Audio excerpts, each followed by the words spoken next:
diceva il grande Martin Luther King nel suo famoso discorso I Have a Dream: se si sogna da soli, il sogno rimane tale, ma se si sogna insieme, il sogno può diventare realtà.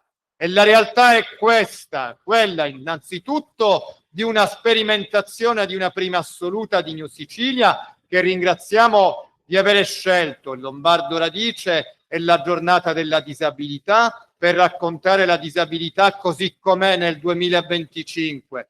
Grazie a New Sicilia di raccontare l'inclusione non con toni trionfalistici o con toni enfatici. Spesso si cade nella retorica della celebrazione trionfalistica quando si parla di inclusione, e neppure con la retorica del pietismo strappalacrime che lasciamo a quelli che usano la carità pelosa, ma di raccontare invece la disabilità, dicevo prima, per quella che è nel 2025. Una realtà difficile, lo dico da non vedente, anzi da disabile visivo, per usare una nuova terminologia che ormai è in uso dopo l'entrata in vigore del decreto legislativo del 62 del 2024, che ha modificato e aggiornato anche la terminologia con riferimento alla disabilità. Una realtà, dicevo, difficile, ma non impossibile. Alcuni la pensano e la considerano la massima delle disgrazie possibili. Io vi dico, e col mio gemello vogliamo essere un esempio di luce per voi giovani e per la società: nonostante la nostra cecità, nonostante il buio, c'è la luce. Nonostante le tenebre, c'è voglia di vivere e voglia di fare, di una vita in pienezza. Se vi ricordate, io vi cito sempre il grande Pier Giorgio Frassati, questo grande santo giovane, che ci diceva che bisogna vivere e non vivacchiare. Siamo stanchi di vivacchiare. Noi vogliamo vivere in modo pieno, voi giovani lo dovete fare, non rincorrendo le mode del momento, effimere, fugaci, che vi danno luci fatue e vacue, ma impegnatevi per le cose belle della vita, impegnatevi per l'amore, per il servizio, per lo studio, per la cultura, per l'amore per la nostra città. Rimanete nella nostra città per migliorarla. Voi siete testimoni di luce. Voi siete, ve lo dico sempre, una candela accesa nella notte buia dei tempi di guerra e di conflitti che stiamo vivendo. E allora oggi noi vogliamo gridare in modo forte, ve lo voglio sentire gridare a squarciagola: evviva il Lombardo Radice, evviva l'inclusione!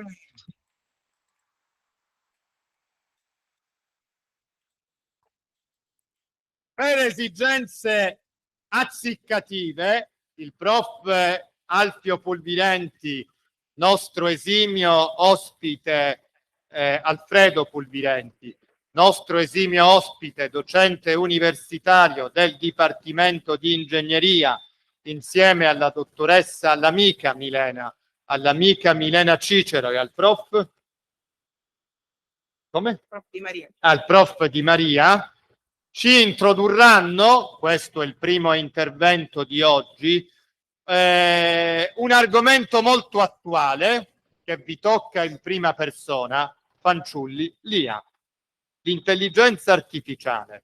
Potrebbe sembrare assurdo associare e accomunare l'intelligenza artificiale alla disabilità, perché si potrebbe pensare che l'intelligenza artificiale, piuttosto che risolvere i problemi delle persone con disabilità, potrebbe paradossalmente aumentare le barriere e creare ulteriore digital divide. In realtà gli amici ci dimostreranno come, se usata con un grano salis, io dico sempre, con mediazione didattica e pedagogica egregia, autorevole e prestigiosa, può e deve diventare un amplificatore dell'inclusione. Può rappresentare una strada, una via importantissima per includere anche le persone con disabilità, per abbattere barriere della comunicazione, abbattere barriere fisiche, psicologiche, culturali e sensoriali. Questo loro ci diranno nel loro intervento. Io inviterò tutti i relatori a circoscrivere i loro interventi nell'ambito dei 20 minuti. Siete tanti, tutti dovete giustamente rappresentarci il vostro pensiero, quindi limitiamo i nostri interventi a quella tempistica che ci siamo preconfezionati e prefissati. E a voi la parola, dottoressa Cicero, dottore Pulvirenti, dottore Di Maria, che noi qui a Lombardo Radice accogliamo con un grande applauso.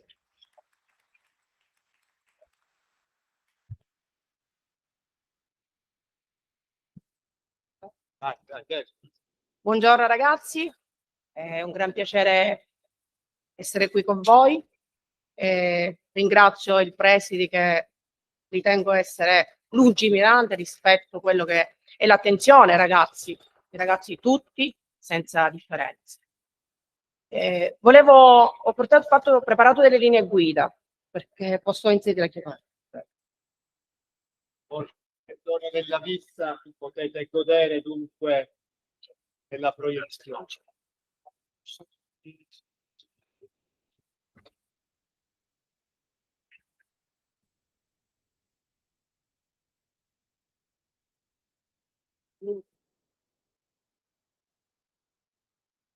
Anche loro vi stupiranno con effetti speciali, ma l'intelligenza artificiale è il vostro pane quotidiano. Siete sicuramente più preparati di me.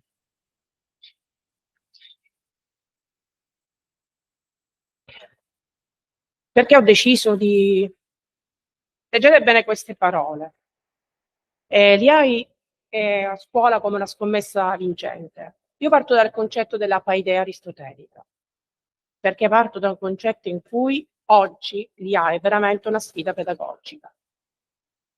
Vogliamo rivedere quello che è il concetto dell'apprendimento come un concetto che io definisco del Deep Long Learning Program, un programma di formazione che può arrivare ancora più profondo e quindi, come diceva Aristotele, dare la possibilità di godere del frutto della conoscenza e nessuno deve essere escluso, perché ognuno ha diritto a godere della conoscenza e dunque di quel processo che porta alla conoscenza, che è il processo formativo.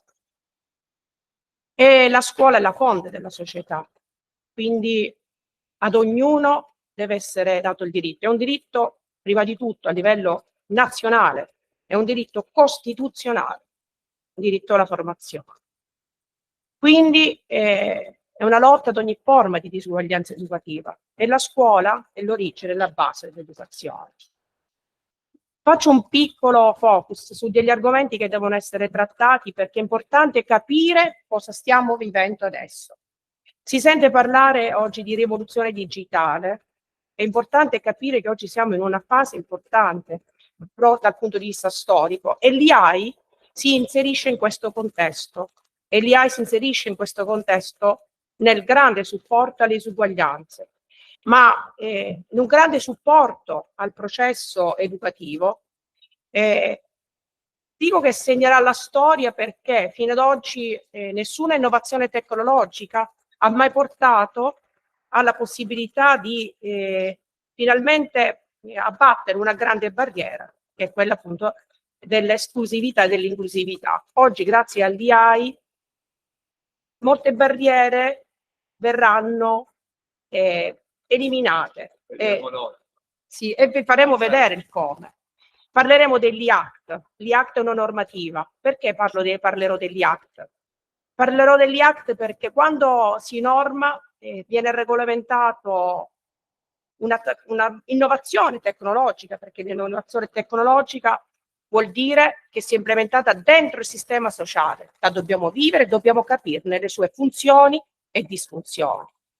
E parlerò di un recepimento attuale che in pochi conoscono, e quindi molti sconoscono, che la strategia italiana per l'intelligenza artificiale per l'anno 24-26, tutti i processi formativi, aziende, ricerca, dovranno adeguarsi. Si chiama il processo di alfabetizzazione sull'intelligenza artificiale, gli adeguamenti e la preparazione dei docenti affinché si possano liberare da quei vecchi schemi pedagogici, che non significa annullarli, ma significa approfondirli. Sì, certo.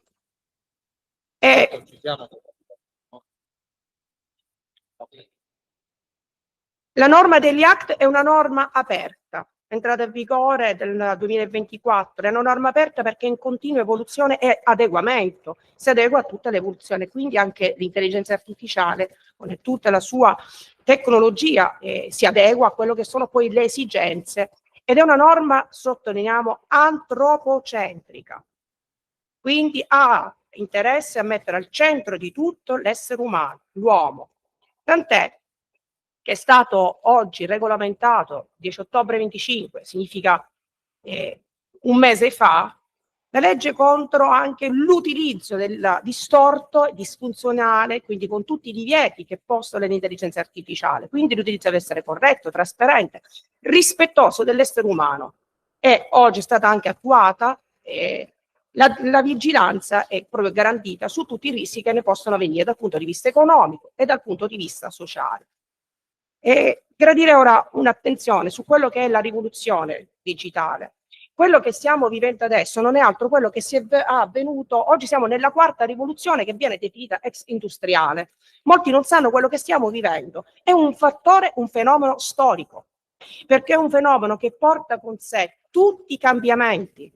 Viene chiamato rivoluzione perché sono tante le variabili che si interconnettono tra di loro, come un po' fu la prima grande rivoluzione industriale che portò all'avvento dell'industria. Oggi è l'avvento della nuova tecnologia, del digitale. Il processo di digitalizzazione è voluto un grande spartiacque nell'analisi dell'ILO, dell'International Labour Organization, le analisi dell'Organizzazione Mondiale del Lavoro, cioè nel 2020-19-20, quindi previsione internazionale del 2008, i processi lavorativi si sarebbero rivolti verso i green jobs e i processi di digitalizzazione e certificazione verso questi anni. Quindi è storia. Noi stiamo vivendo dentro un processo storico importante. Dobbiamo capire perché arriva adesso. Dobbiamo capire cosa state vivendo adesso, ragazzi. Perché è arrivata l'intelligenza artificiale? Non è nulla per caso. I processi storici non arrivano per caso. Quando studiate la storia, ha un perché e una connotazione sociale. Quello che stiamo vivendo dobbiamo capirlo.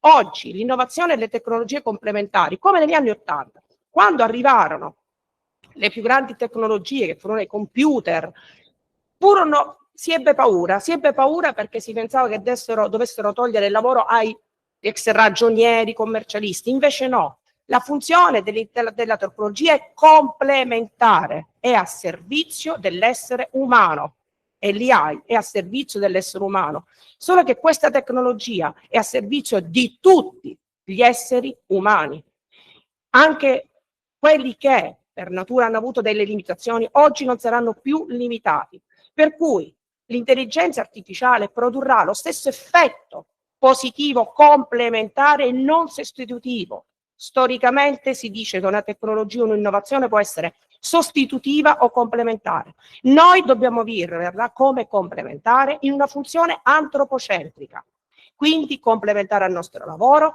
complementare alle nostre vite e alle vite però di tutte. Quindi l'AI non solo è antropocentrica, ma ha anche una funzione della massima inclusività, perché non esclude nessuno, anzi dà delle opportunità a coloro che per natura sono stati esclusi di essere inclusi in processi, qui siamo a scuola, nei processi formativi, ma anche nel godimento della vita, nella sua funzione completa.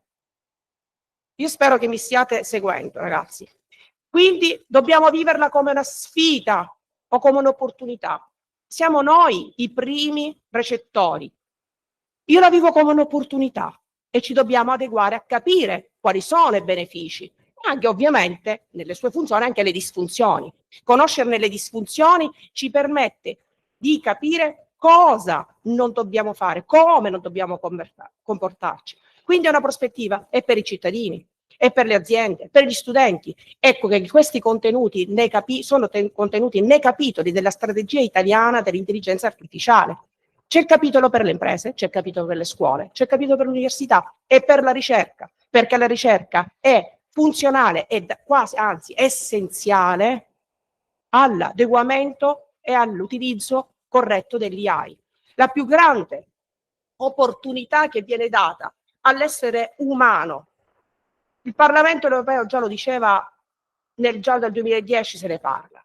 Quindi noi dobbiamo tutti insieme cercare di coglierne tutte le opportunità e i benefici, tra cui quindi l'utilizzo che ne vediamo.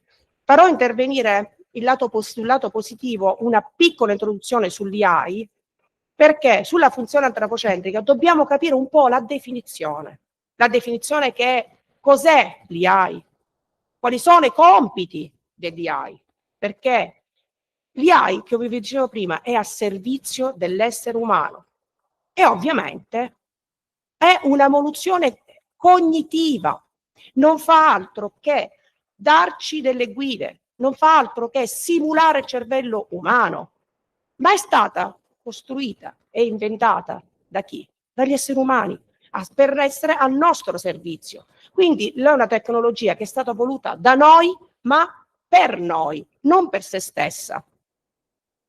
Vorrò fare intervenire, perché abbiamo i tempi misurati, vado veloce e faccio velocemente intervenire in una pausa sulla chat GPT, sul machine learning, la funzione dell'AI, come sono maestri e l'utilizzo corretto. Ti avvicino da qua. Allora, io ho messo qui, se mi dai un po' dei video dell'utilizzo. Ok, sulle tecnologie. Sì. Allora, buongiorno a tutti. Ringrazio per l'invito il preside Rapisarda, grazie a tutti, soprattutto agli studenti per essere qui. Il mio intervento sarà breve. Ovviamente, come giustamente diceva il preside, i giovani sono maestri dell'intelligenza artificiale, dell'uso dell'intelligenza artificiale, però stiamo attenti perché chiaramente è una percezione distorta questa.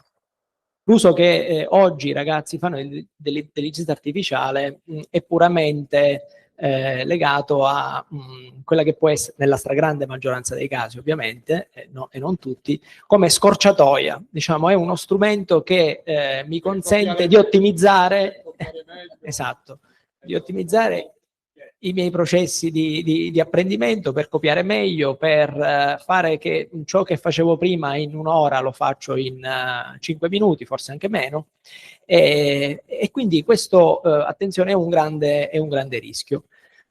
In questa slide sono elencate una serie di tecnologie. Giustamente l'intelligenza artificiale è figlia dell'informatica e della statistica, no? L'uomo in generale è bravo in una cosa, nel collezionare informazioni, collezionare dati, e grazie alla grande capacità del collezionamento di questi dati si è in grado di addestrare oggi dei modelli che sembrano essere intelligenti, lo sono di fatto, è un'intelligenza diversa rispetto a quella nostra, però sono in grado appunto di generare dei testi, di creare delle immagini che rappresentano una determinata situazione, di supportare le nostre decisioni, no? L'intelligenza artificiale oggi non è utilizzata solo nell'ambito ovviamente didattico, già è utilizzata da anni nei contesti delicati, come per esempio nei contesti clinici, per supportare le decisioni per malattie complesse, no?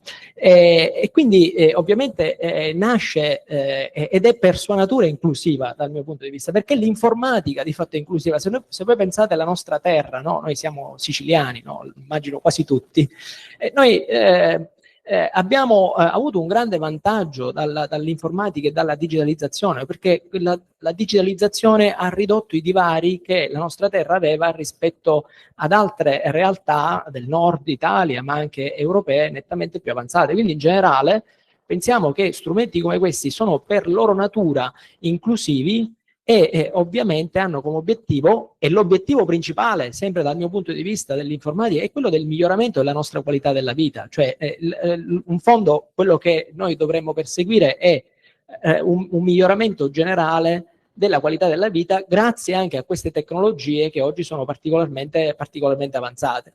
Qui si parla per esempio di machine learning. Il machine learning è un particolare ramo dell'intelligenza artificiale. E in che cosa consiste il machine learning? Il machine learning, di cui all'interno troviamo il deep learning, che è un sottoinsieme del machine learning, che consente effettivamente di effettuare quello che è il ragionamento profondo. Cioè il deep learning fondamentalmente consente di rappresentare le informazioni in degli spazi che noi non riusciamo manco ad immaginare, per riuscire a risolvere un determinato problema. Ad esempio, se ho un'immagine e voglio capire se in questa immagine c'è un gatto o un altro animale, allora strumenti come l'intelligenza artificiale, come il deep learning, sono molto efficaci, perché addestrati su grandissime quantità di dati riescono effettivamente a discriminare in maniera accurata su un'immagine nuova che non è stata mai vista, a capire se effettivamente in un'immagine c'è un gatto piuttosto che un cane, piuttosto che un altro essere vivente.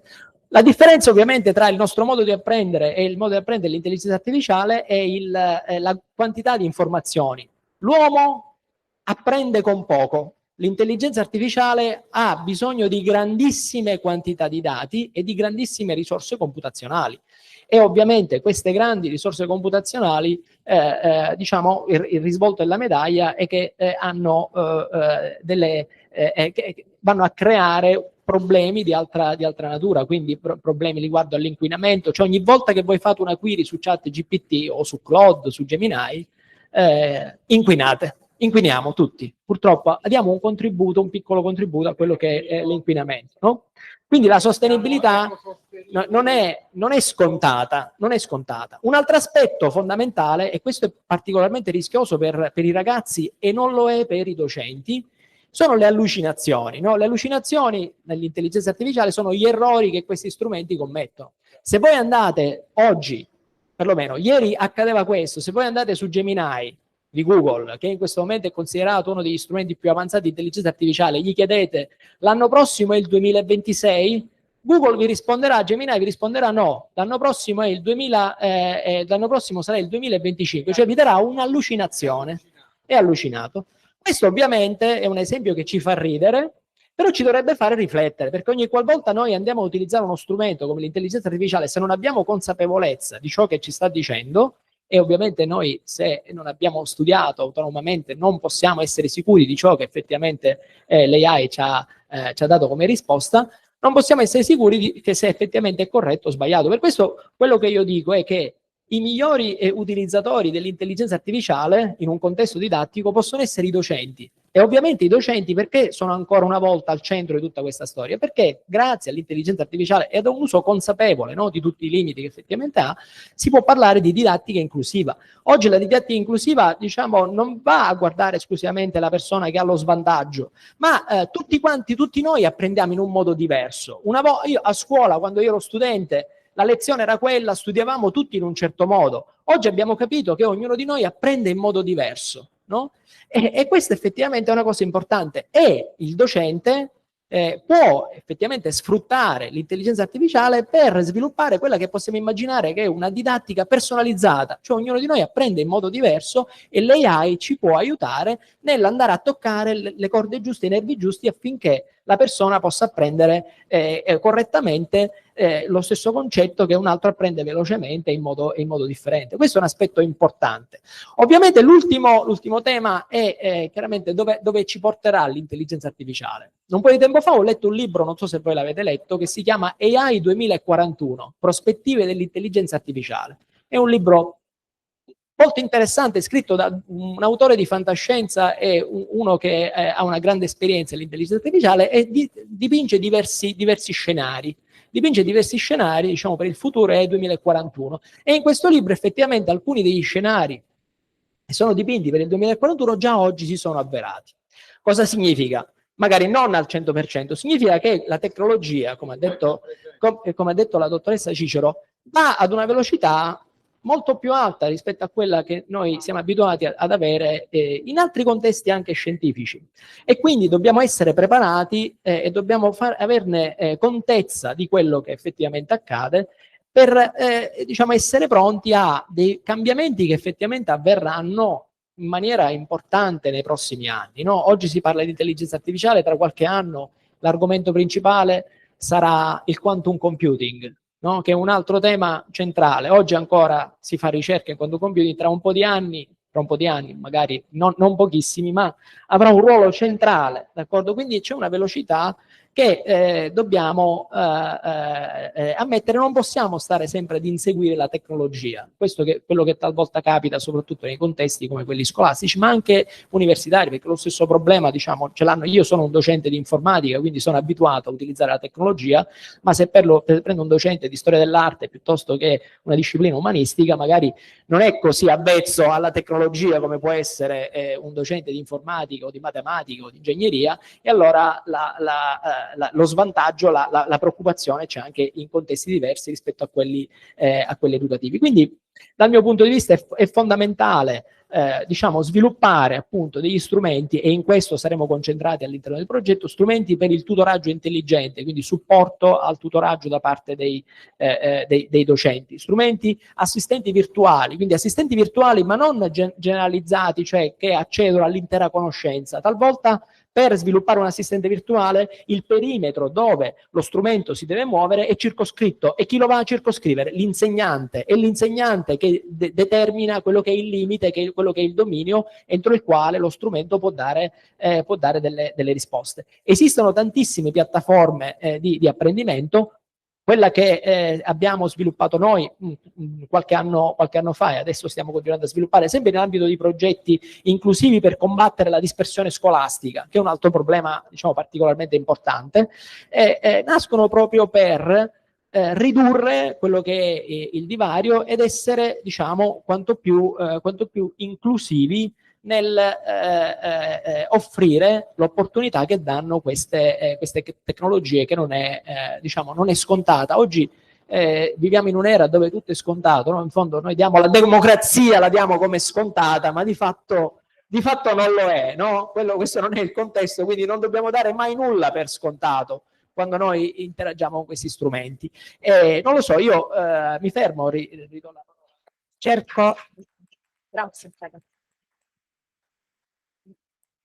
Cerco di andare velocissimo per una parte molto importante, superando allora il rapporto che c'è tra la tecnologia e le tecnologie biomediche, è qui che entra il ruolo importante di quello che stiamo vivendo. La prima sfida è la disabilità, il rapporto che c'è tra l'intelligenza artificiale a supporto della disabilità. Le disabilità sono tante, le elenco tutte, e ad ogni disabilità cercheremo di capire come l'intelligenza artificiale sia funzionale e dia supporto. Nel caso delle disabilità motorie, grazie all'interfaccia uomo-macchina, che cos'è? L'interfaccia fra cervello e computer, si può scrivere e controllare dispositivi senza mani. Quindi anche questa limitazione è stata superata. Quindi siamo nel pieno del superamento. Siamo nel pieno del riconoscimento vocale avanzato, e ora farò vedere dei casi importanti. Quindi i robot educativi che riescono a farci vivere delle ambienti virtuali per chi non riesce a muoversi, e quindi dare la sensazione del movimento. L'interfaccia uomo-macchina nelle CHET. Le CHET sono le tecnologie abilitanti, perché l'AI è funzionale alle nuove tecnologie. Nel caso delle tecnologie biomediche, qual è la telepati? Il primo caso è stato sperimentato, è stato inserito un microprocessore all'interno del cervello e permette quindi a chi è ovviamente disabilitato dal punto di vista motorio a poter comunque comunicare col cervello e comunicare tutto ciò che vuole dire. Farò vedere ora dei casi reali, stringo con i tempi. Le disabilità visive vengono chiamate tecnologie del servizio. Sono anche qualcosa per noi, dai. Le app per i ipovedenti, perché le tecnologie quindi ti cambiano quindi la qualità della vita.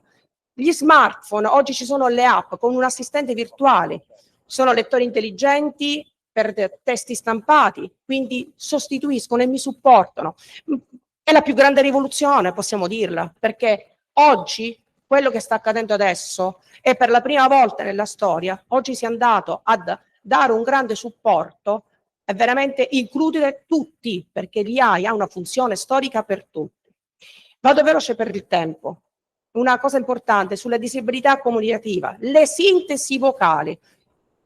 Vi farò vedere un video, è forte, Voice for Purpose. Questa è una piattaforma italiana ed è finanziata anche dal Sistema Sanitario Nazionale, cioè significa che chi è affetto da SLA o qualsiasi patologia che va a compromettere la voce, non fa altro che sintetizzare e dare la possibilità, c'è un canale di donazione della voce e quindi tutti hanno diritto alla parola. Vediamo se mi posso collegare, ho messo il link. Aspetta. No, sono questi.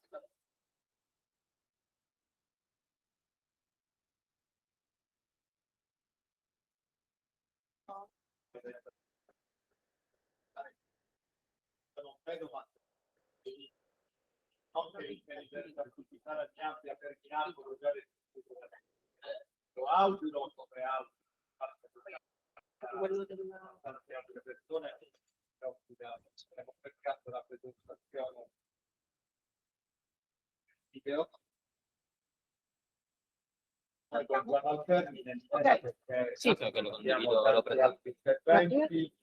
2 minuti.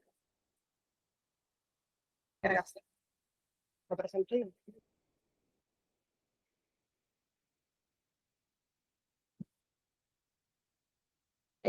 E l'altro. Io lo lancio e poi di più prezioso della nostra voce. Ma come ci fa sentire quando la riascoltiamo? non si sente. Sono stato invitato per una specie di esperimento. Mi hanno detto che avrei dovuto solo parlare. Quindi ho detto, perché no? Abbiamo chiesto a 5 persone di raccontarsi davanti a un microfono, registrando la propria voce. Ciao. Ciao. Della nostra voce. Ma come ci fa sentire di più prezioso della nostra voce? Ma come ci fa sentire quando la riascoltiamo? Sono stato invitato per una specie di esperimento. Mi hanno detto che avrei dovuto solo parlare. Quindi ho detto, perché no? Abbiamo chiesto a 5 persone di raccontarsi davanti a un microfono, registrando la propria voce. Ciao. Ciao. Vengo da Procida, che è una piccola isola vicino Napoli. Vengo da Cirie, un paese vicino a Torino. Sì, tendenzialmente mi fermo. Sì, credo che mi fermerei, non riuscirei a lasciarlo sotto la pioggia.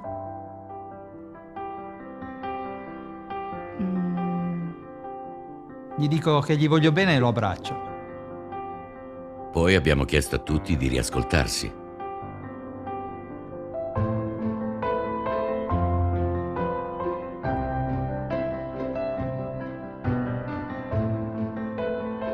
Mi mette a disagio la mia voce. La possiamo rifare? Suona completamente diversa da come ero abituato a sentirla. Credevo di conoscerla, invece... Chi era quella in cuffia? È molto cavernosa, non mi piace proprio. È stridula la mia voce. Se potessi la regalerei a qualcun altro. E se si potesse donare davvero? Ciao, La riconosci? È proprio la tua voce. grazie per avermela donata. Adesso è anche un po' mia. Parlare, È la cosa più naturale del mondo. Ma non perché è affetto da SLA. Ora, Grazie a te. posso farlo di nuovo, Con una voce vera. umana. nostra. Quindi Vorrei chiederti. Come ti fa sentire? La tua voce. adesso Quando la doni a chi ne ha bisogno, la tua voce suona più bella. Vai su voiceforpurpose.com e dona la tua voce. Da piccolo hai imparato l'italiano senza studiare. E se potessi fare lo stesso con l'inglese? Ti faccio una domanda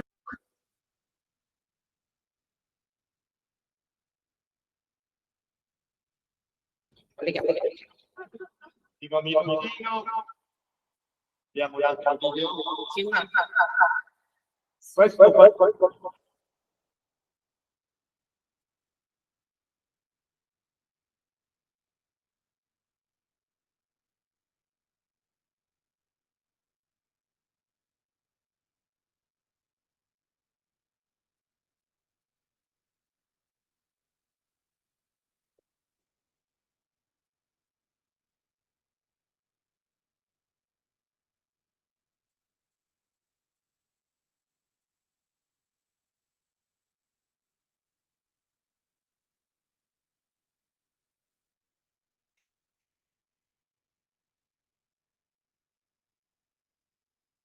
Yeah.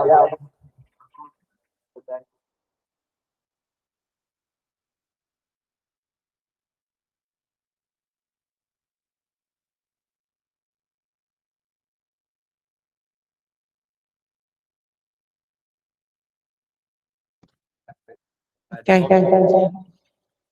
Aspetta, c'è il doppio.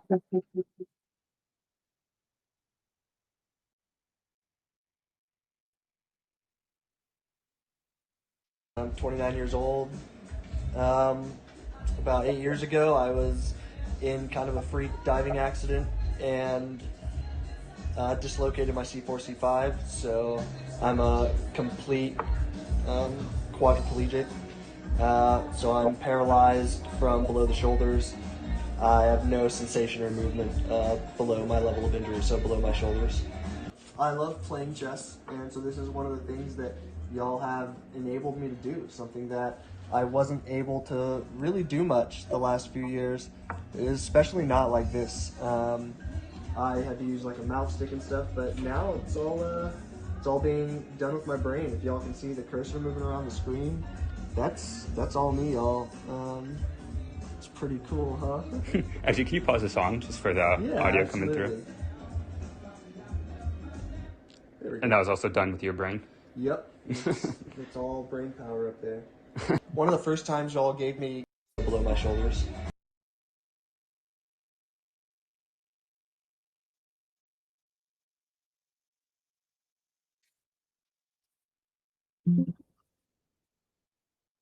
About 8 years ago, I was in kind of a freak diving accident and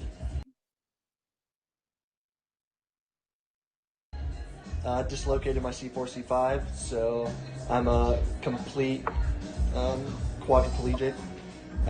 So I'm paralyzed from below the shoulders. I have no sensation or movement below my level of injury. Allora, togliamo.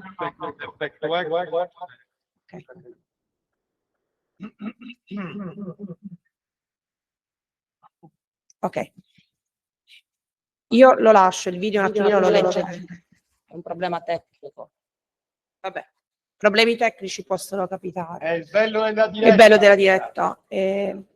Qui si tratta di una disabilità motoria, quindi la tetraplegia totale, e grazie a un microprocessore innescato nel cervello, il primo caso, si possono permettere di parlare e trasmettere e scrivere, quindi, perché se non hai l'utilizzo delle mani non puoi scrivere.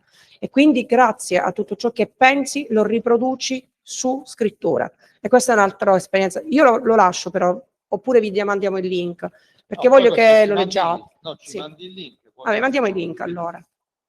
Benissimo. Vi lascio con un saluto allora. Un applauso. Lascio un saluto. Grande applauso al gruppo del Dipartimento di Ingegneria con il quale io da cieco visionario, lo dico sempre, da Dipartimento visionario, abbiamo stipulato una convenzione, forse questa chicca, professore Pulvirenti, oggi la volevo rappresentare ai ragazzi, ma loro già la sanno, questa ciliegina sulla torta.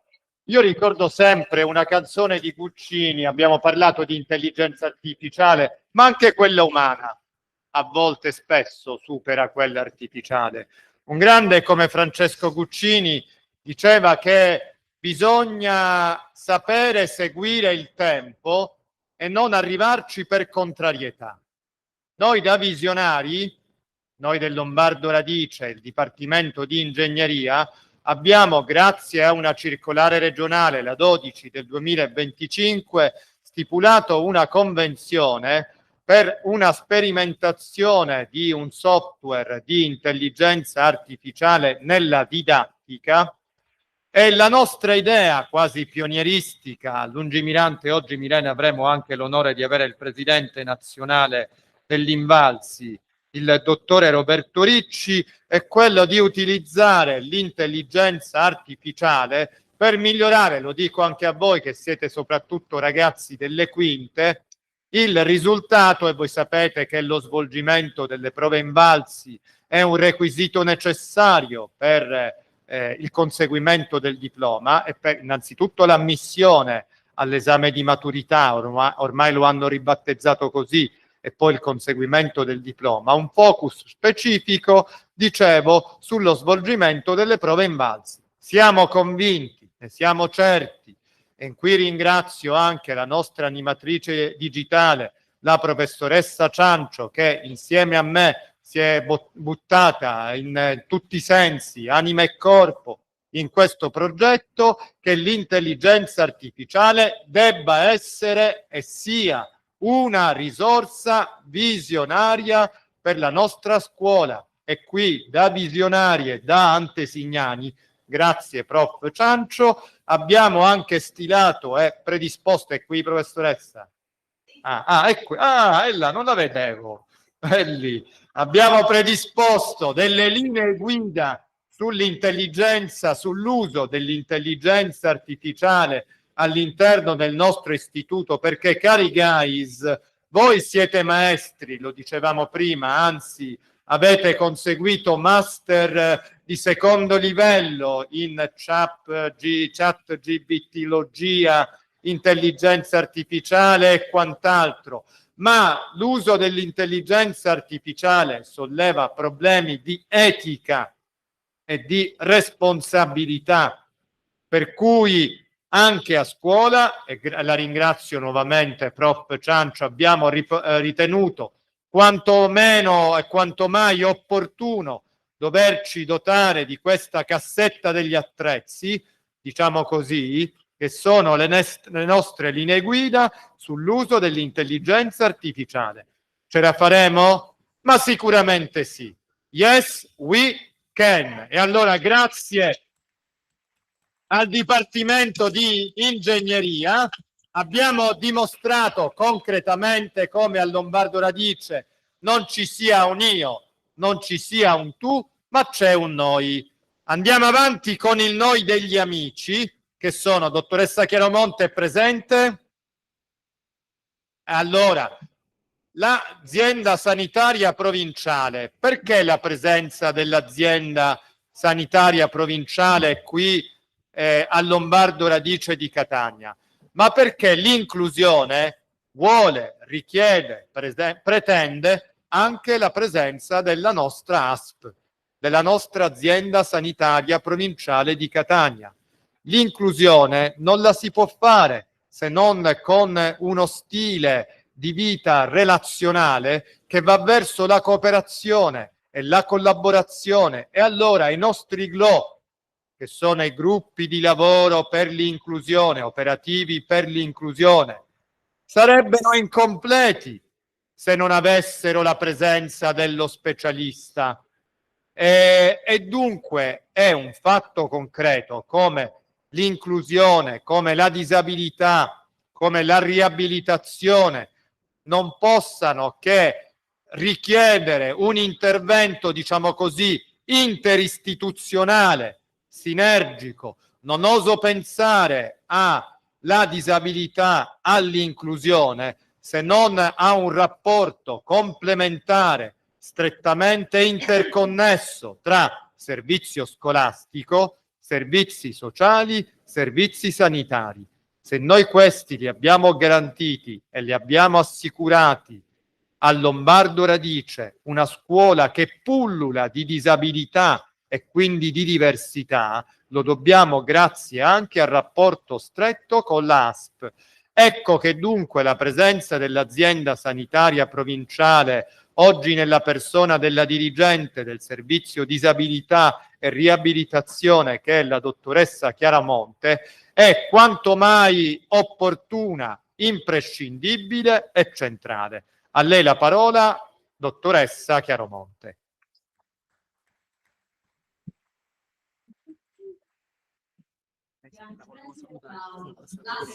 Non azzicchi troppo, ci vediamo presto. Sono un riferimento verso l'UCI, disabilità e riabilitazione, e insegno al corso di laurea in fisioterapia. Quindi speriamo che la riabilitazione... Potrebbe interessare magari anche ad alcuni di voi, no? Magari chi volesse iscriversi a questo ciclo di laurea. La riabilitazione è sempre di più grazie all'intelligenza artificiale, dalla robotica al machine learning, abbiamo visto che la ricerca sta andando sempre più avanti. Ci proviamo, non sempre è possibile riabilitare, ma il recupero funzionale è essenziale, quindi o proviamo a riabilitare qualcosa che non funziona più o a provare una strategia vitaliante per migliorare la qualità della vita. International Classification of Disease dell'Organizzazione Mondiale della Sanità definisce 3 concetti principali. La menomazione, quindi un danno fisico-cognitivo che rende il soggetto non abile, e quindi poi il secondo concetto è la disabilità, quindi non avere le autonomie per avere a disposizione, o meglio, per poter agire durante la giornata nelle attività of daily living. E poi il terzo concetto è l'handicap. L'handicap è quando l'ambiente diventa sfavorevole, rendendo il paziente ancora più disabile. Per esempio, quando c'è una rampa di scale e non c'è la possibilità a un soggetto in carrozzina di accedere al piano superiore, o se mancano i comunicatori, come abbiamo visto nel video precedente per quanto riguarda i pazienti con sclerosi laterale amiotrofica. Quindi, perché è importante parlare nelle scuole, agli studenti? Perché voi potete essere barriera oppure facilitatori per i soggetti affetti da disabilità. È qui che sviluppate la consapevolezza e l'importanza dei diritti. Purtroppo però non è solamente nostra responsabilità, ma anche delle istituzioni. Ho lavorato all'estero, ho lavorato al nord Italia e al sud in molte province siciliane, e purtroppo la sostenibilità economica varia, e se varia la sostenibilità economica varia purtroppo l'accesso ai servizi. Quindi noi parliamo di equità e dal nostro piccolo ce la mettiamo tutta. Per questo vi dico: fate in modo di essere voce per chi non ce l'ha, date un sostegno per chi ha disabilità motorie o cognitive, ma purtroppo le istituzioni ci devono aiutare, perché l'accesso si cerca di essere equo, ma la sostenibilità economica spesso manca.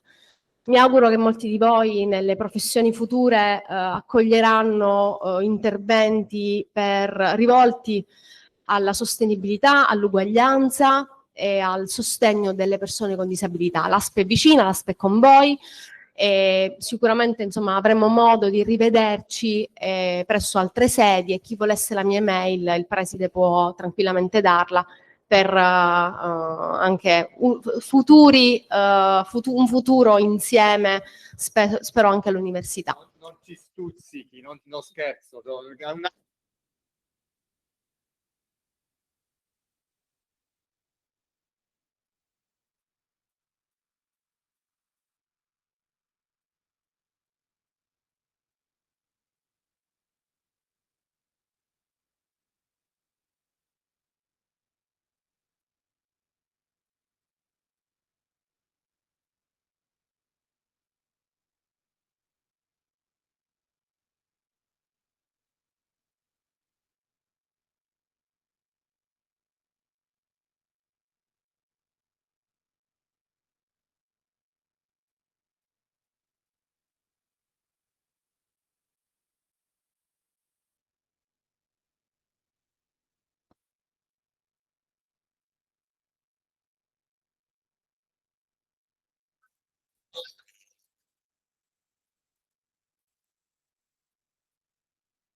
stretta interazione con l'ambiente fisico, l'ambiente sociale, l'ambiente economico, problemi di sostenibilità economica, l'ambiente culturale in cui noi viviamo, in cui se ci sono condizioni favorevoli, e allora ci saranno dei facilitatori, ma se ci sono degli ostacoli, ci sono delle barriere, e allora occorre parlare a scuola di queste questioni, innanzitutto per abbattere, secondo me, una delle barriere forse più invisibili, ma che vi assicuro è la più deleteria. Sono le barriere culturali, le barriere dei pregiudizi, le barriere degli stereotipi, che noi anche con incontri come quelli di oggi vogliamo abbattere. Ma abbiamo, ragazzi, bisogno di voi.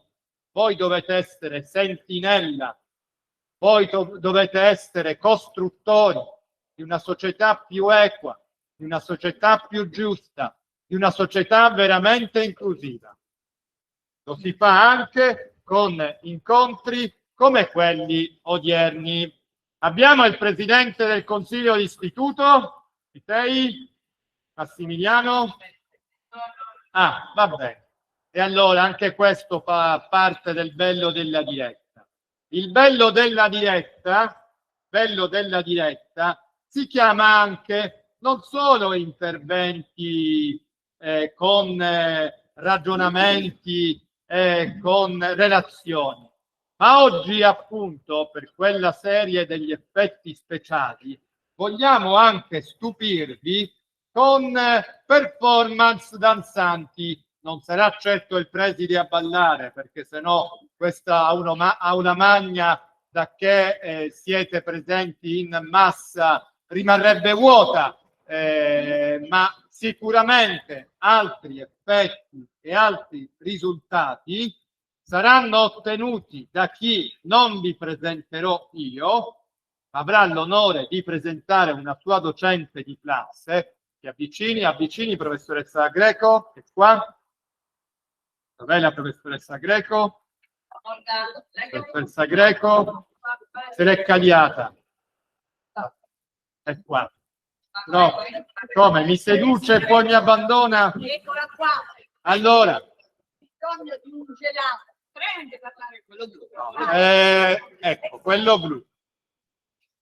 Stavo dicendo che lei ci deve presentare una personcina, una performance. Allora, Troppo non si sente, però lo devi accendere. Ok, perfetto. Allora, volevo condividere due riflessioni di due personaggi molto importanti nel mondo della disabilità, in particolare della danza. Simona Azzori, ballerina, pittrice, esatto, grandiosa, nata senza braccia, come potete vedere in questo libro, dice: penso talvolta che i veri limiti esistano in chi ci guarda. E ancora, Alito Alessi, danzatore e fondatore del metodo Danceability, ci ricorda che la danza è per tutti. È il linguaggio universale che non conosce barriere né fisiche né mentali. È un'espressione di libertà e creatività che può essere condivisa da tutti, valorizzando la diversità di ciascuno, ma soprattutto l'unicità della persona. È proprio con questo spirito che tre compagne di classe, conosciute per la prima volta quest'anno, parliamo della prima B delle scienze umane, diciamo qual è la classe. E queste ragazze hanno avuto il piacere di creare una piccola coreografia e sono Stella, che invito ad entrare, e poi Sofia e Iole, che inizieranno poi con la musica, e hanno scoperto la bellezza, il valore dell'amicizia, della condivisione, della libertà e della gioia di vivere insieme, essendoci sempre l'uno per l'altro. Danzeranno sulle note di Marco Mengoni credo negli esseri umani.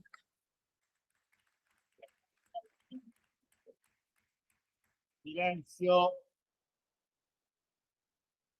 Silenzio, parla Iole. Anzi, danza. Stella.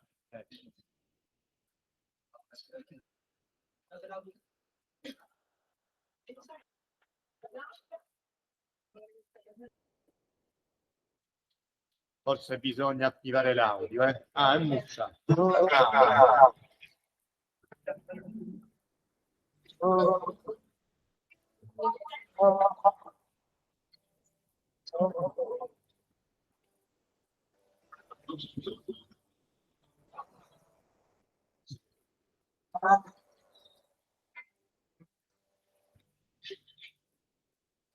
Oggi ti giudicano per quello che ci sia, vede soltanto le maschere, non sa nemmeno chi sei. Devi mostrarti invincibile, collezionare problemi, ma quando piangi in silenzio scopri davvero chi sei. Credo negli esseri umani, credo negli esseri umani. Gli esseri umani che hanno coraggio di essere umani, credo negli esseri umani, credo negli esseri umani che hanno coraggio di essere umani.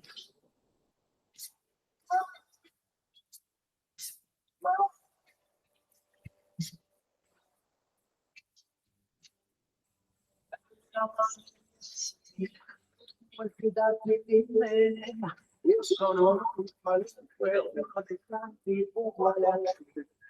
A splendore che sei, la tua fragilità. Ti ricordo che siamo soli a combattere questa realtà.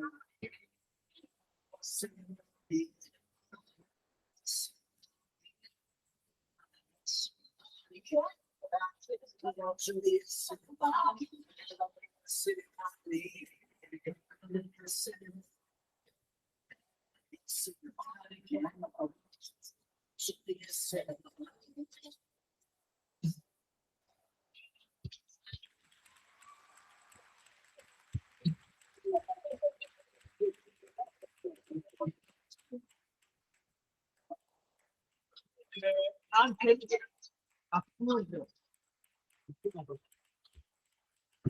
per la serie anche gli ingegneri piangono. Scherzo. Stavo cercando di sdrammatizzare. Iole Cutron, numero 1, nel senso che è la dimostrazione, grazie professoressa Greco, ovviamente un applauso anche alla professoressa Greco, a Stella, e la compagna si chiama anche? È Sofia, bravissime, bravissime. Siete riuscite in un miracolo a far tornare la vista al preside. Una vista e degli occhi in questo momento pieni di lacrime. Preside, volevo anche ringraziare Arianna e Giorgia, certo, che sono qui e sono le assistenti. Ah, come no. Giorgia ha toccato Iole, Bello. Arianna le ha sistemato i capelli, ma soprattutto un ringraziamento speciale ai miei colleghi di prima via, al professore Piero Mannino e a Giulia, assistente, a tutti i colleghi che hanno accolto all'ultimo minuto. Ci dobbiamo dire la verità. Va bene, proprio. Ma Una cosa dell'ultimo minuto, e lei sa quanto io amo anche il mondo della danza, perché oltre a essere docente di filosofia e scienze umane c'è quest'altra mia anima danzante. e allora, signori e signori,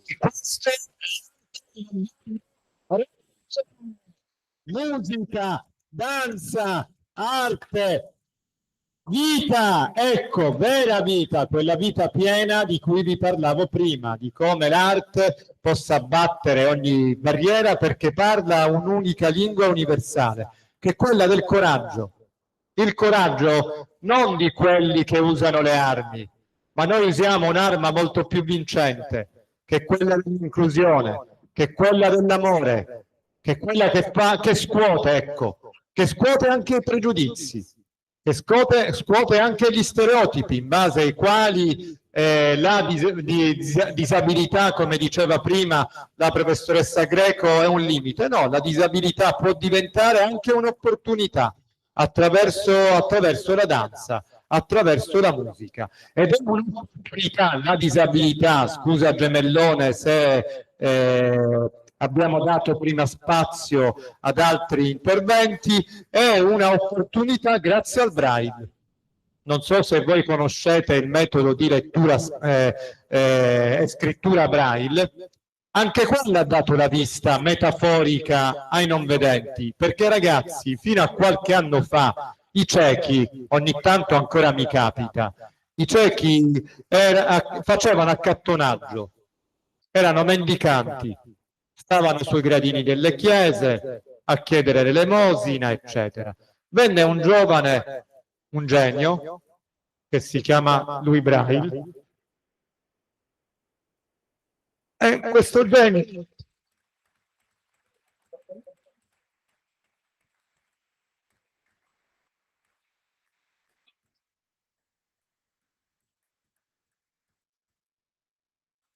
ve lo racconterà meglio il mio gemellone. Lui ha scritto anche diversi libri sul Braille, ha curato anche un testo interessantissimo su alcune lettere inedite che Louis Braille mandava ai suoi amici grazie a questo suo metodo. Fino a quel momento noi eravamo invisibili, oggi siamo uomini tra uomini, perché no, anche dirigenti tra dirigenti. Lo dobbiamo a Louis Braille.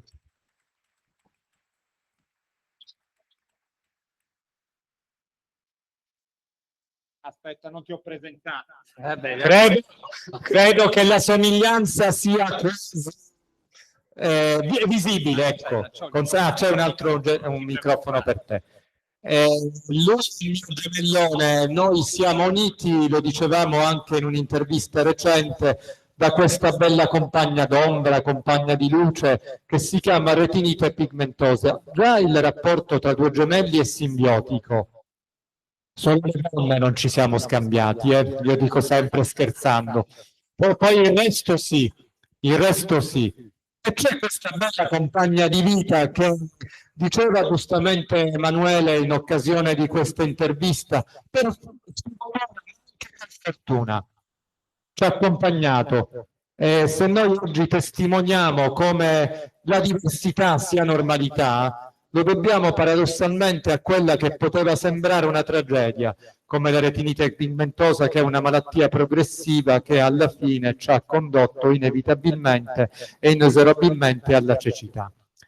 Ma non ci ha reso ciechi nell'anima e nel cuore. Così anche Louis Braille ci ha dato la possibilità di vivere, perché vi assicuro che in certi momenti il buio non è bello e ti vengono pensieri non positivi, ecco. Pensieri non positivi, ma grazie a Louis Braille e per quello che mi riguarda, grazie anche alla fede in Gesù, abbiamo trovato questa luce della vita, che è la vista interiore e non solo. Emanuele, ci vuoi parlare di Louis Braille e di questo suo procedé, immagino? Sicuramente. Intanto grazie Gianluca, complimenti per questa bellissima iniziativa, grazie soprattutto ai tuoi splendidi ragazzi. Sento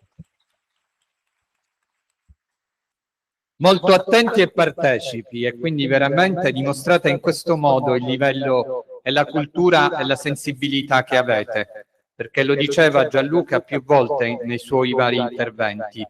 Ancora oggi, nel 2025, può sembrare strano, può sembrare assurdo, però vi assicuro che il pregiudizio, gli stereotipi, i preconcetti non sono cessati. Non siamo ipocriti. Non siamo ipocriti, perché probabilmente solo se tu li vivi sulla tua persona, alcuni problemi li puoi capire. Quando invece c'è la conoscenza superficiale, la conoscenza così isolata di una persona disabile, il problema tanto non è tuo, il problema è di altri, Quindi puoi far finta di essere ipocritamente sensibile, vicino, eccetera, ma se non abbatti questi pregiudizi non lo sei davvero. E quindi complimenti per questa iniziativa, perché vi aiuta ancora di più, ragazze e ragazzi, ad abbandonare questi pregiudizi e questi preconcetti, perché avete la fortuna di avere un preside in gambissima che dimostra quotidianamente come, nonostante la disabilità, si possa essere come gli altri o meglio degli altri, perché la disabilità ti porta ad affinare probabilmente quella sensibilità e quella spiritualità che a volte in una società, come dice Marco Mengoni nella sua canzone, in cui conta solo apparire, in cui conta essere solo efficienti, a volte appunto ti sfugge questa sensibilità. Ma torniamo a noi. Louise Braille, perché vi voglio parlare di Louise Braille? Perché oggi si celebra questa bellissima giornata che parla dei diritti delle persone disabili, e tra questi diritti naturalmente c'è quella all'istruzione, quella all'educazione. A volte quando si è giovani, forse capitava anche a me, a mio fratello, lo studio viene visto come un dovere, viene visto come un obbligo, fare contenti mamma e papà, prendersi quel pezzo di carta, non si crede tanto in quello che si fa. E invece vi posso assicurare che la scuola, l'istruzione, l'educazione, soprattutto per quelli che non ce l'avevano, come i non vedenti, e quindi a maggior ragione anche per voi, cari amici giovani, è un diritto e non è un dovere che va difeso con le unghie e con i denti, perché i ciechi, prima di Louise Braille, purtroppo erano stigmatizzati come persone che non potevano essere educate, non avevano diritto a studiare, perché la malattia, la cecità, veniva vista quasi come una colpa, quasi come una vergogna, uno stigma, di cui le persone che purtroppo ce l'avevano se la dovevano piangere, e quindi venivano dimenticate da tutto e da tutti. Louise Braille dimostrò che in realtà non è vero che il cieco non potesse essere educato, che il cieco non potesse essere istruito, ma che le persone non vedenti potevano leggere, potevano scrivere e potevano quindi guadagnarsi una loro emancipazione. Ma questo processo iniziò in Francia per un preciso motivo. Voi siete ragazzi di quinto e probabilmente, anzi avete già studiato l'illuminismo e la rivoluzione francese. E questo processo inizia quando finalmente nell'illuminismo si cominciò a pensare, si cominciò a cercare di portare lume e di portare le persone disabili, che erano fino a quel momento ai margini della società, invece a renderle protagoniste, a renderle centrali. E prima di Braille ci pensò un benefattore, un certo Valentin Haüy, che introdusse un metodo. Lui fece una scoperta molto semplice. Chissà se i non vedenti, che fino a quel momento erano costretti a chiedere l'elemosina, chissà se i non vedenti, se io non riesco a riprodurre le lettere dell'alfabeto in rilievo, non possono imparare a leggere. E inventò nel 1784, siamo quindi alla vigilia della Rivoluzione francese, in pieno clima illuministico, era il periodo di Voltaire, il periodo di Montesquieu, il periodo di Jean-Jacques Rousseau, questi grandi filosofi che appunto con le enciclopedie determinarono questo grande progresso della civiltà mondiale. Pensò quindi a questo sistema, un sistema cioè che permetteva ai non vedenti di tutte le classi sociali, non solo a quelli più ricchi, permetteva di imparare a leggere attraverso la riproduzione tridimensionale, cioè attraverso la riproduzione di queste lettere in rilievo e anche dei numeri, delle lettere e dei numeri in rilievo, la possibilità che il non vedente, appoggiando le proprie dita con il tatto, potesse distinguere e riconoscere le lettere dell'alfabeto. E quindi istituì la scuola, l'Institut National des Jeunes Aveugles, che significa l'Istituto Nazionale dei Giovani Ciechi, che venne fondato nel 1785, dove i non vedenti cominciavano quindi finalmente ad imparare a leggere e a scrivere, ed imparavano anche dei mestieri, perché il lavoro, oltre all'istruzione, è un altro dei diritti tutelati alla Convenzione ONU del 2006, è lo strumento fondamentale che ti dà indipendenza. Non ci prendiamo in giro. Se lo studio non è poi accompagnato e non è seguito da una professione, dal diritto, dall'esercizio del diritto ad avere un posto di lavoro e quindi un'indipendenza economica, purtroppo anche il diritto all'istruzione può essere monco, può essere parziale se non viene completato dal diritto ad avere un posto di lavoro. E quindi Aui insegnò anche a fare dei piccoli mestieri. Si parlava ovviamente di mestieri che non erano il dirigente scolastico, allora era inimmaginabile che un non vedente potesse fare questo, però cominciarono a fare a fare le sedie, ad impagliare, a stampare, a fare le sedie, a fare insomma questi piccoli mestieri che con le mani potevano fare anche i non vedenti. Braille ebbe la fortuna, diventando non vedente a 3 anni, perché purtroppo il papà era un sellaio e il bambino era molto vivace, all'età di 3 anni era col papà che stava appunto facendo il suo lavoro e per curiosità prese un trincetto. Questo trincetto purtroppo se lo conficcò in un occhio, nell'occhio sinistro, poi l'infezione che si propagò anche nell'altro occhio e purtroppo perse totalmente la vista. Non si perse d'animo, ebbe la fortuna di avere una famiglia che lo seguì tantissimo e a 10 anni, lui era nato nel 1809, nel 19 vinse una borsa di studio e venne inserito in questa scuola che era stata fondata, come vi ho detto prima, nel 1785.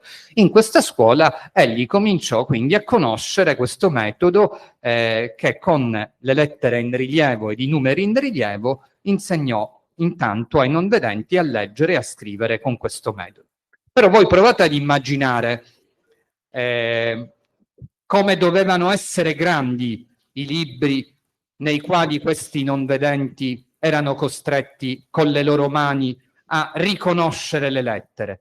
E provate ad immaginare, mettendo il vostro dito indice, ipotizziamo che abbiate un libro sul quale non avete i caratteri stampati in nero, ma i caratteri in rilievo, provate a mettere il vostro indice, le vostre dita, su questo libro e potete, certo facendo uno sforzo notevole di immaginazione, sarebbe bello, poi immagino che con Gianluca sicuramente possiamo anche immaginare queste esperienze di questo tipo, se siete interessati. Oggi anche il dottor Grassi.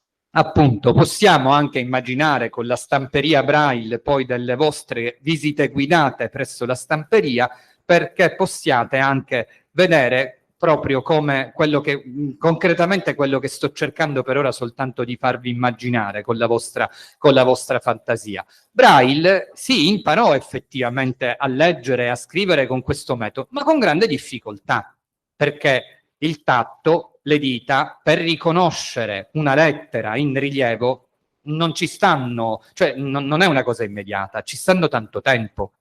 E quindi Braille cominciò ad ipotizzare un metodo che al posto delle lettere in rilievo tramutava queste lettere in rilievo in qualche segno che fosse più facile per il non vedente da riconoscere immediatamente e tempestivamente con le dita.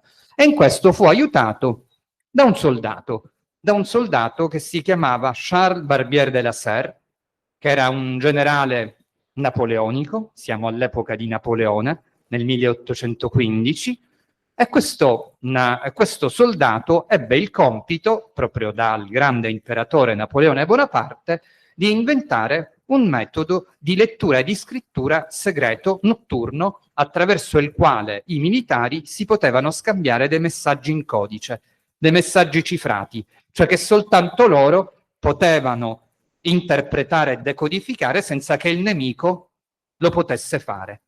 E questo militare, dal suo punto di vista geniale, che ancora non conosceva Braille, quindi non aveva saputo delle perplessità che Braille aveva nutrito per il metodo di lettura e di scrittura con le lettere in rilievo, inventò questo metodo chiamato appunto sonografia o metodo della scrittura notturna, che al posto delle lettere in rilievo usava invece qualche cosa di più semplice da riconoscere con le dita, dei puntini, soltanto dei puntini.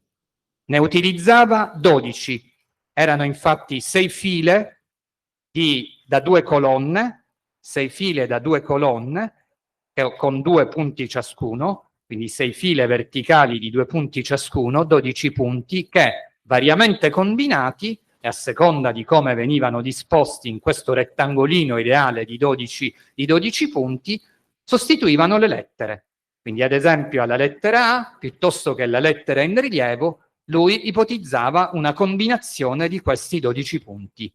E quindi questo metodo, che risultò vincente per l'esercito napoleonico, venne poi provato e sperimentato dal 1815 in poi anche nella scuola che Braille frequentava. E Braille ne fu un grande fautore di questo metodo, perché naturalmente superava quelle criticità che aveva il metodo di Valentina Huy. Le dimensioni dei 12 punti erano sicuramente più ridotte, più piccole rispetto a quelle delle lettere in rilievo. E allora Braille cominciò a usare questo metodo, e però comprese che anche il metodo del militare di Barbiere della Serra era complicato, perché purtroppo il polpastrello, per riconoscere i 12 punti, metteva un po' più di tempo, sicuramente meno rispetto a quello che doveva fare per distinguere le lettere in rilievo, ma ci metteva tanto. E allora, tanto ci prova oggi, ci prova domani, finché a questo metodo lui ne trova un altro che trova assolutamente più efficace, cioè dimezza il numero dei punti. Prova ad immaginare invece un metodo che consisteva in soli 6 punti, di 3 file di 2 punti appunto ciascuno, e questo rettangolo aveva proprio le stesse dimensioni del polpastrello dell'indice, 2 millimetri e mezzo. E questo metodo, quindi, da lui brevettato, fu sperimentato per tanti anni, finché nel 1829 scrisse il procedé di cui vi parlava il vostro preside, questo libro, nel quale egli di fatto inventò e codificò il metodo di lettura e di scrittura in 6 punti, 6 punti, ripeto, disposti su 3 file di 2 punti ciascuno, che variamente combinati sostituiscono le lettere, i numeri matematici e le note musicali, la punteggiatura e i simboli matematici. Quindi con questo metodo Braille riuscì finalmente a permettere a tutti i non vedenti la possibilità di leggere, la possibilità anche di fare di conto, la possibilità anche di scrivere, perché poi egli ipotizzò che in una tavoletta sulla quale venivano messi dei fogli di cartoncino, con un regolo, questa tavoletta aveva più livelli, questo regolo, passato appunto tra questi livelli, con un punteruolo, veniva bucherellato dal non vedente. Questo regolo contiene tanti piccoli rettangolini, proprio uguali ai 6 punti di Braille. Quindi il non vedente, appoggiando con le proprie mani il punteruolo su questo regolo, su queste caselle che ci sono nel regolo, riesce anche a scrivere. E quindi Braille inventò nel 1829 questo metodo che permise finalmente al non vedente di leggere e di scrivere. E da quel momento poi il metodo Braille fu diffuso in tutto il mondo e nel 1934 addirittura poi venne riconosciuto a livello mondiale come il metodo universalmente utilizzato per tutti i non vedenti. Allora, naturalmente il Braille ha rappresentato per noi non vedenti una rivoluzione vera e propria, una rivoluzione culturale. Braille viene chiamato anche il Gutenberg dei ciechi.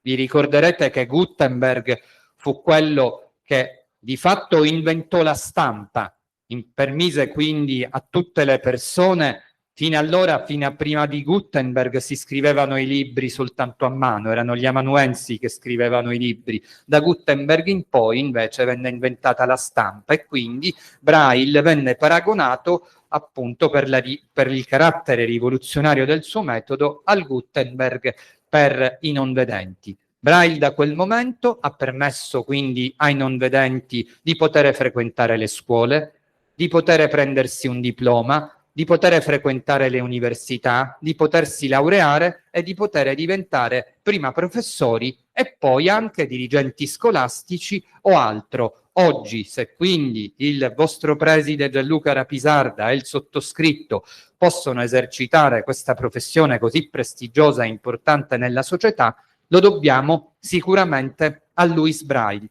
Ma oltre alla gratificazione materiale di poter esercitare un ruolo così importante, quello che Braille ha donato a tutti i non vedenti e alle persone disabili visive è soprattutto la luce interiore, perché molto spesso la gratificazione materiale di fare un mestiere non ha mai il valore della gratificazione, della soddisfazione morale che tu hai di sentirti emancipato, di sentirti utile per gli altri.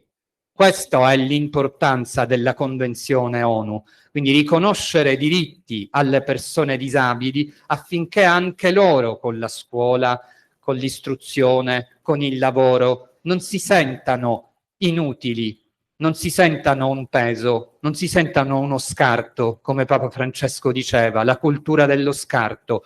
Oggi purtroppo si ha, non dobbiamo nascondercelo, molto spesso si ha questa cultura dello scarto, gli anziani, i disabili, le donne, a volte, tutti i forgotten men, gli uomini dimenticati, purtroppo sono uno scarto, perché, ripeto, viviamo in una società in cui c'è la religione del Black Friday, in cui c'è la religione del consumismo, in cui c'è la religione dell'apparire e dell'essere invincibili ad ogni costo, citando di nuovo Marco Mengoni.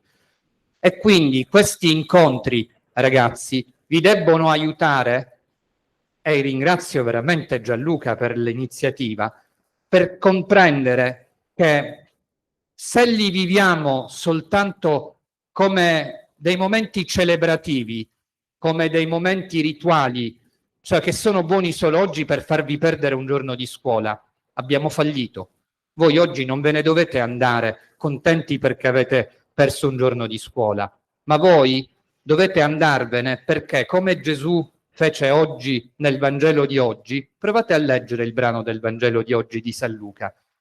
Gesù, quando vide la folla che lo ascoltava, soprattutto i ciechi, gli storpi, i pazzi, ne ebbe compassione Gesù e li guarì.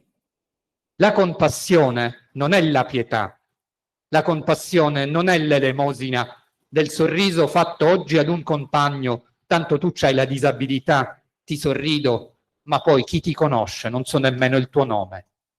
La compassione è altro, è mettersi nei panni del compagno, della compagna, o del preside, o del professore, o del nonno, o della persona che incontri per strada ed è disabile.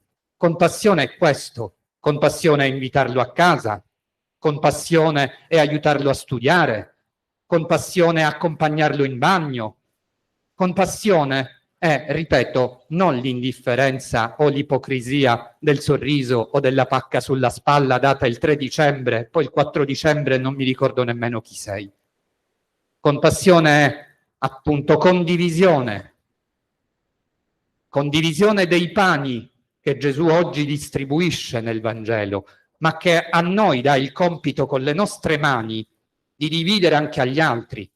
Il pane è non solo quello materiale, ma il pane è soprattutto questo, l'inclusione, accettarlo, farlo sentire veramente incluso, parte di noi.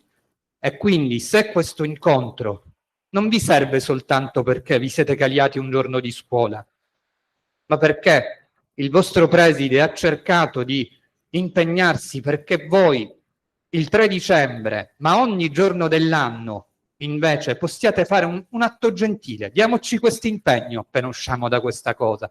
Facciamo ogni giorno un atto gentile nei confronti delle persone disabili che conosciamo. Uno, che può essere una telefonata, che può essere un sorriso, può essere chiedergli come stai, può essere aiutarlo a studiare, può essere invitarlo a casa, può essere invitarlo fuori. Ecco, se ogni giorno dell'anno e non solo il 3 dicembre noi facciamo un atto gentile, un'azione gentile, non è difficile. Questa è la vera rivoluzione culturale che noi dobbiamo fare. Non è solo la rivoluzione quella che noi deleghiamo a fare alle istituzioni soltanto. La dottoressa Chiaramonte diceva sì della sostenibilità economica, va bene, quella c'è stata e ci sarà sempre. Ma se cominciamo noi a combattere gli stereotipi con una rivoluzione culturale che dobbiamo fare dentro di noi, con le piccole azioni quotidiane, facendo cose gentili per le persone disabili che noi conosciamo, già secondo me veramente questa giornata avrà avuto un senso. Altrimenti, lasciatemelo dire, sarà stata soltanto un'occasione mancata e un'occasione persa, al di là del fatto che abbiate potuto sapere chi era Braille e che cosa ha fatto Braille. Non mi interessa tanto insegnarvi questo.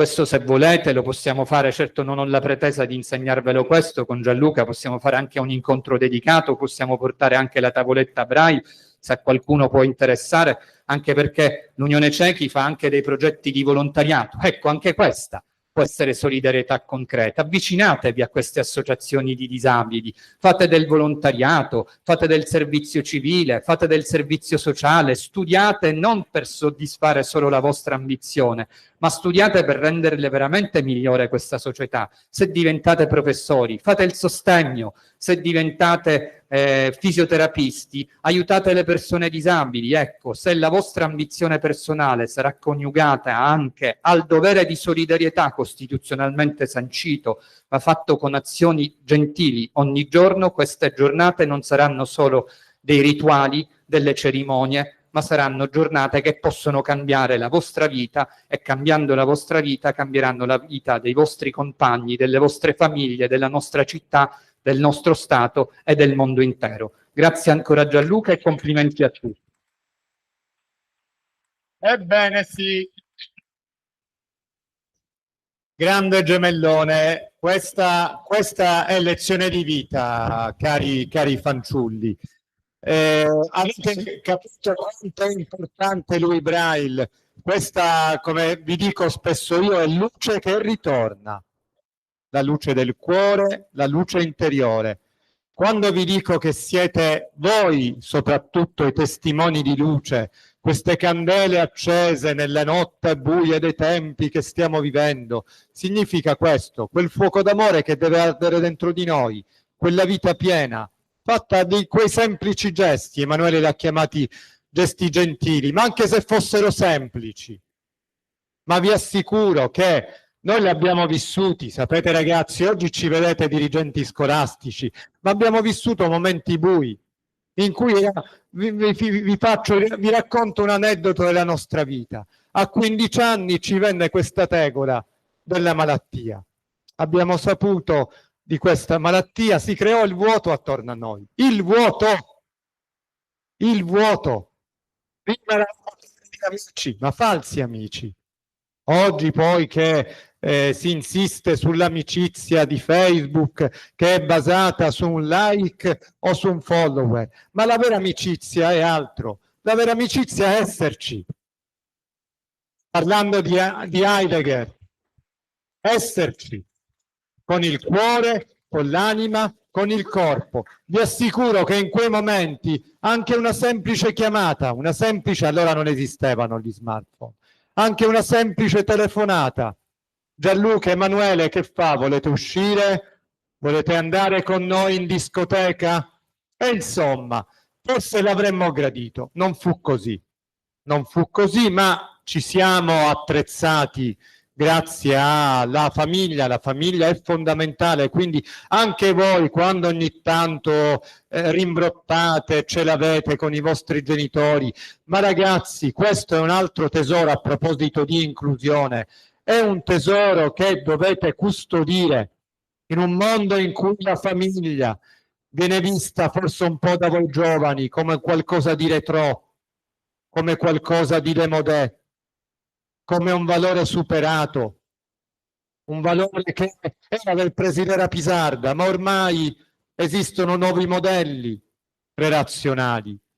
Esiste la singolitudine, esistono i grandi amici, no scherzo, esiste altro, no? Recuperiamo anche il valore della famiglia, perché a me e mio fratello, grazie alla famiglia, ci siamo inclusi, la famiglia ci ha aiutato tantissimo, oggi ne parleremo in modo ancora più particolare in occasione della sessione pomeridiana del nostro incontro. Il welfare, quello che si chiama sistema sociale, si compone anche della famiglia. La sostenibilità economica delle istituzioni è fondamentale, ma vi assicuro una semplice pensione, una semplice indennità di accompagnamento non porta a nulla se non ci sono degli amici, quindi delle relazioni amicali. Ecco, promuoviamo la sostenibilità anche relazionale, non solo economica. In un mondo in cui conta solo l'io, solo l'io che è messo al centro, apriamoci anche agli altri, sostenendo gli altri, con la relazione. Io ve la dico di più, ve la dico ancora più in modo... Non voglio entrare anche in certi ambiti, ma siccome ne parlo spesso anche con la mia vicaria, è qui professoressa, anche l'educazione all'affettività. Potrebbe sembrare assurdo pensare a una educazione all'affettività destinata a una persona con disabilità, perché ve lo assicuro, l'ho vissuta anche sulla mia pelle, quando io dicevo che ero fidanzato, da disabile quasi mi ridevano in faccia, come se fosse stato assurdo che una persona disabile potesse avere una relazione d'amore, perché si pensa alla disabilità come un tabù, come una, diciamo, cosa che sia incompatibile con la relazione verso l'altro.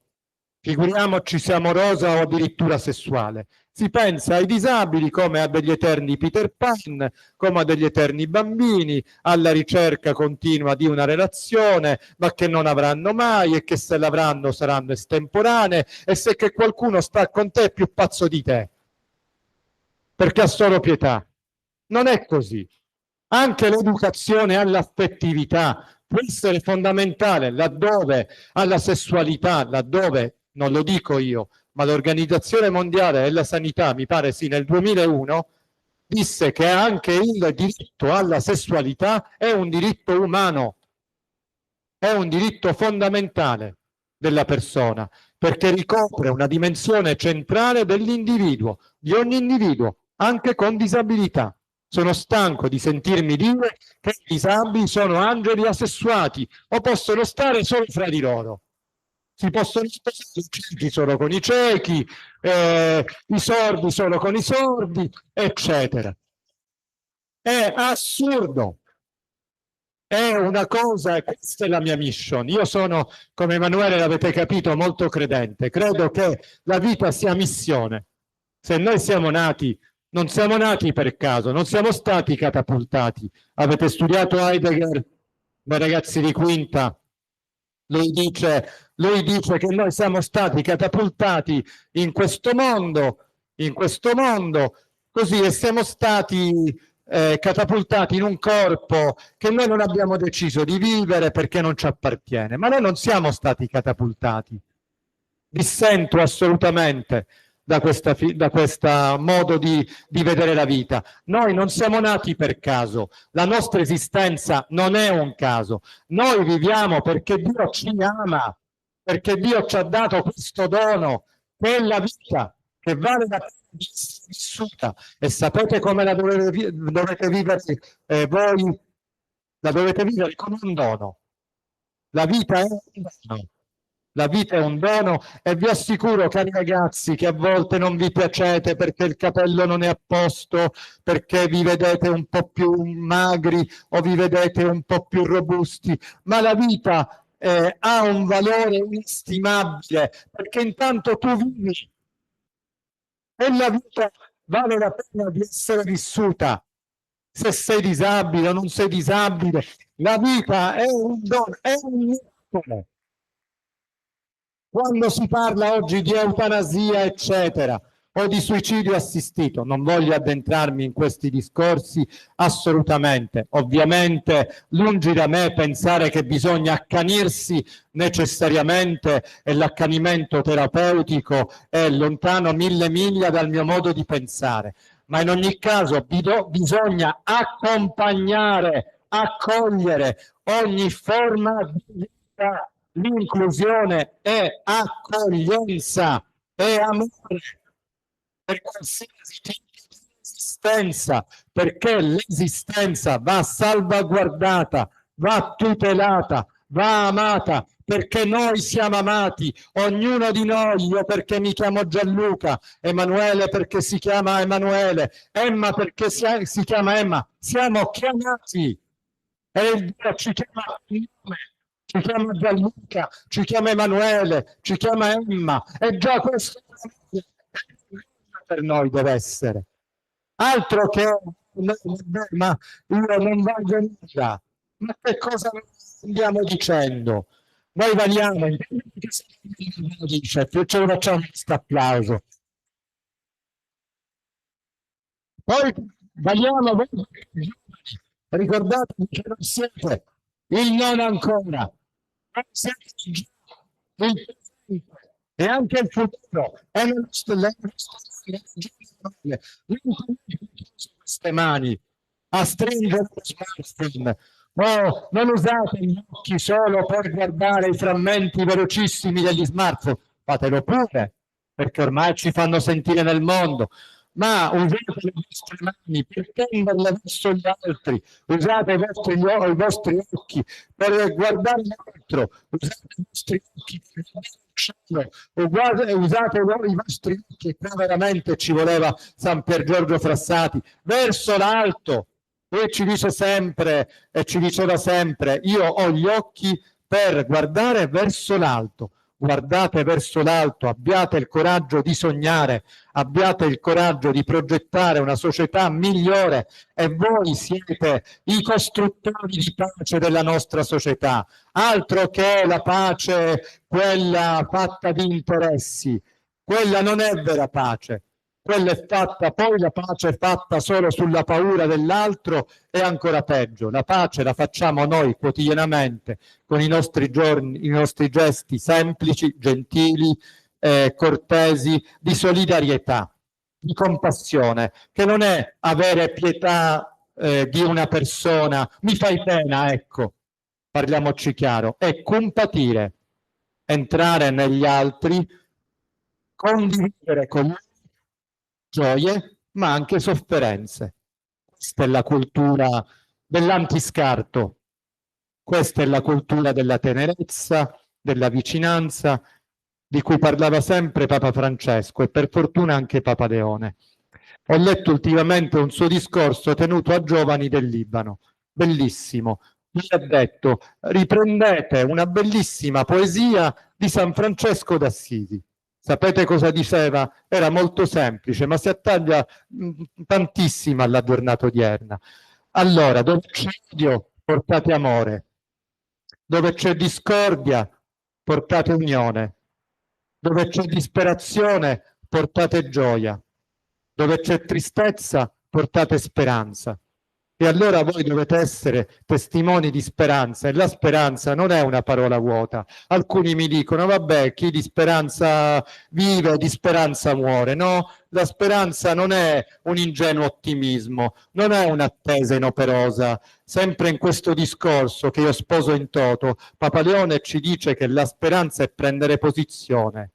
E noi oggi qui a Lombardo Radice stiamo prendendo posizione finalmente, stiamo prendendo posizione verso una società inclusiva, trasformiamo l'indignazione che ogni tanto abbiamo, il senso di rancore che ogni tanto abbiamo in comunione e poi in azione.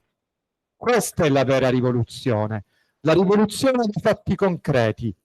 Questa è la vera speranza, cari ragazzi. Come vi dicevo prima, la speranza siamo noi. Inutile che la andiamo a cercare altrove. La speranza è il nostro impegno quotidiano gentile, semplice, con quei bei gesti che possono trasformare il nostro mondo. La speranza sono le nostre scelte di amore, di carità.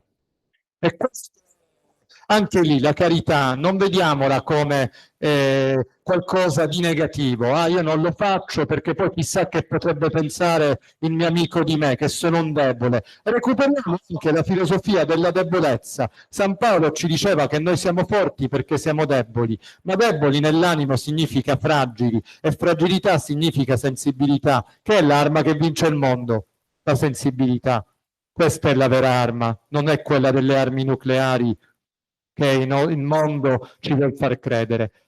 La potenza e l'arma più potente è quella dell'esserci con gli altri, insieme agli altri, con gli altri, come gli altri. Questo è il vero significato dell'inclusione. E allora, a proposito di inclusione, Tillo, ci sei?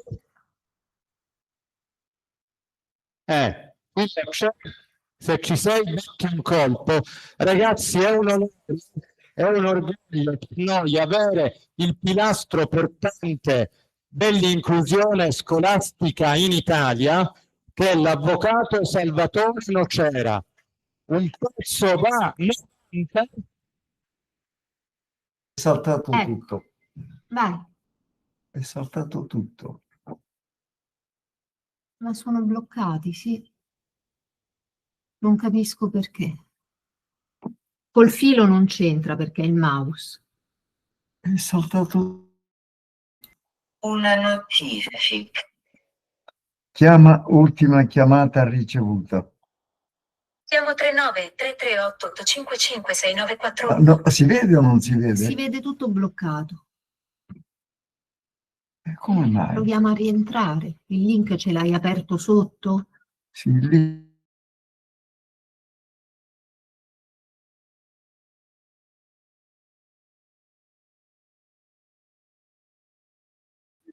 Nulla.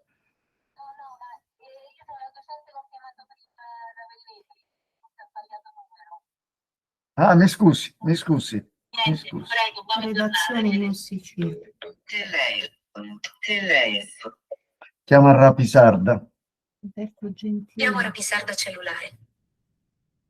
No, Rapisarda. Sì, Rapisarda.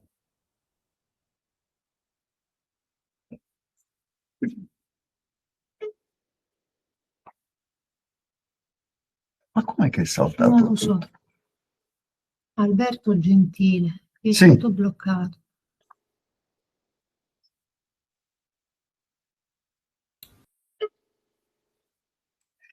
Che numero era quello? Rapisarda. Pronto? Parla Nocera. Pronto? Pronto? È Gentile, perché qua è saltato tutto, non sento e non vedo più nulla. Pronto? Pronto? Sì, no, ma mi scusi. La loro preparazione sia non più grazie. anche se rimanendo polivalente, sia più specifica. Conosca meglio le specificità delle singole disabilità. Insieme Tillo ha scritto tantissimo anche sulla recente disposizione di legge che garantisce la continuità didattica dei docenti di sostegno. Insomma, qualsiasi tipo di presentazione non sarebbe mai bastevole, non sarebbe mai sufficiente per l'universo di grande uomo e di grande esperto dell'inclusione scolastica che è l'avvocato Salvatore Nocera. Ci sentite? Noi ci facciamo sentire con...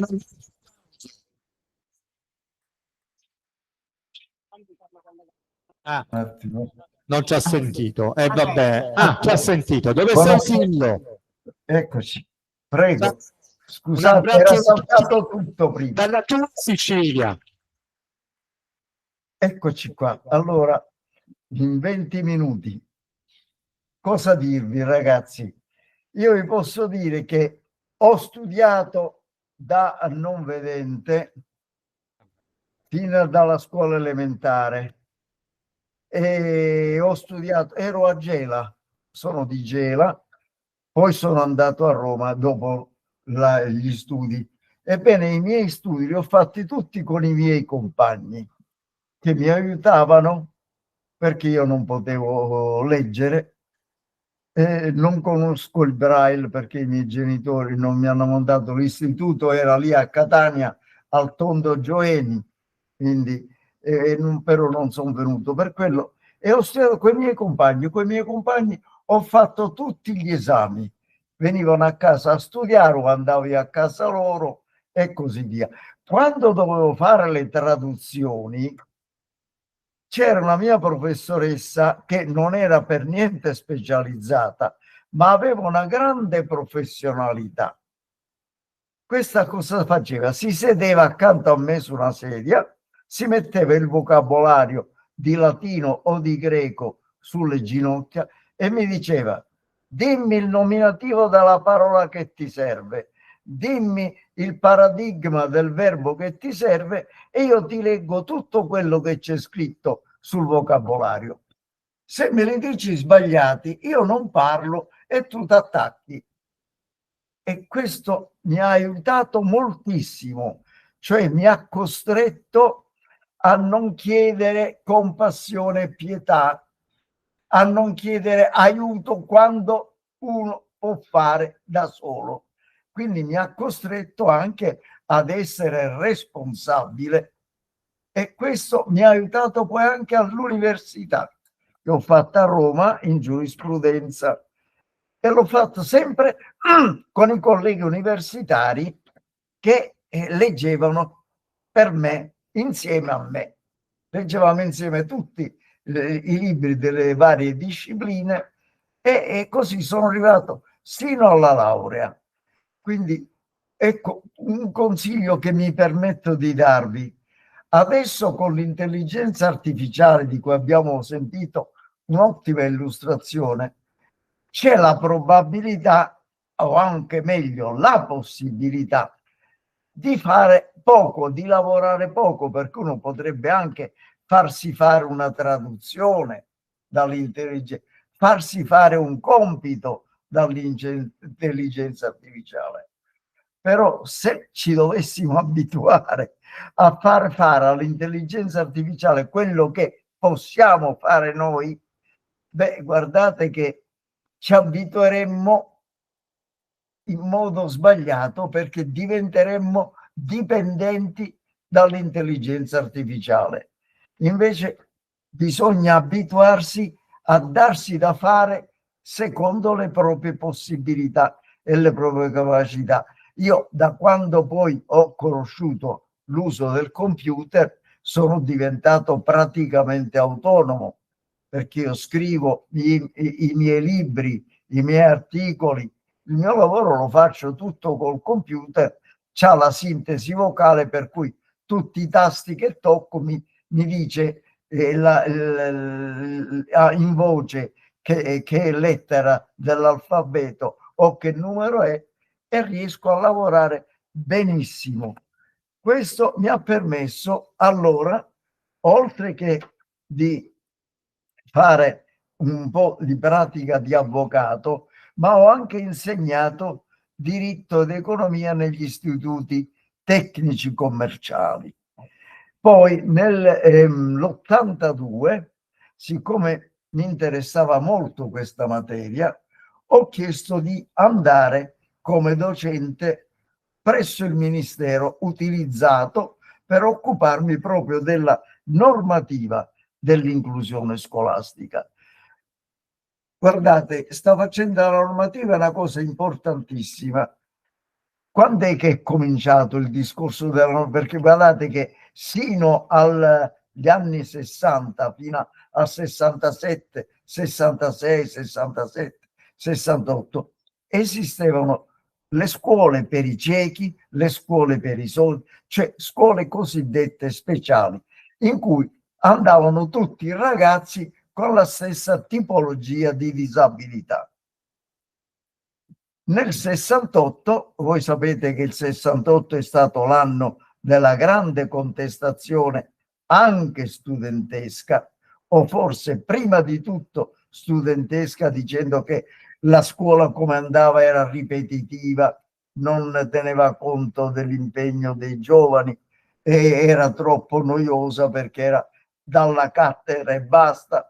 E quindi cominciò anche a nascere l'idea di eliminare i ghetti nei quali erano confinate persone con diverse minorazioni. Pensate a quello che ha fatto un neuropsichiatra formidabile, Basaglia di Trieste, che ha cominciato a far chiudere i manicomi dicendo che le persone dovevano lavorare, stare insieme agli altri, solo che dovevano essere assistite da persone esperte, magari in piccole case famiglia, ma non in grossi istituti. C'erano istituti anche di 300, 400 o disabili o persone con malattia mentale e così via. E quindi il 68 ha fatto capovolgere la concezione del modo di rapportarsi con le persone cosiddette diverse, con disabilità o con malattia mentale, o per esempio gli orfani.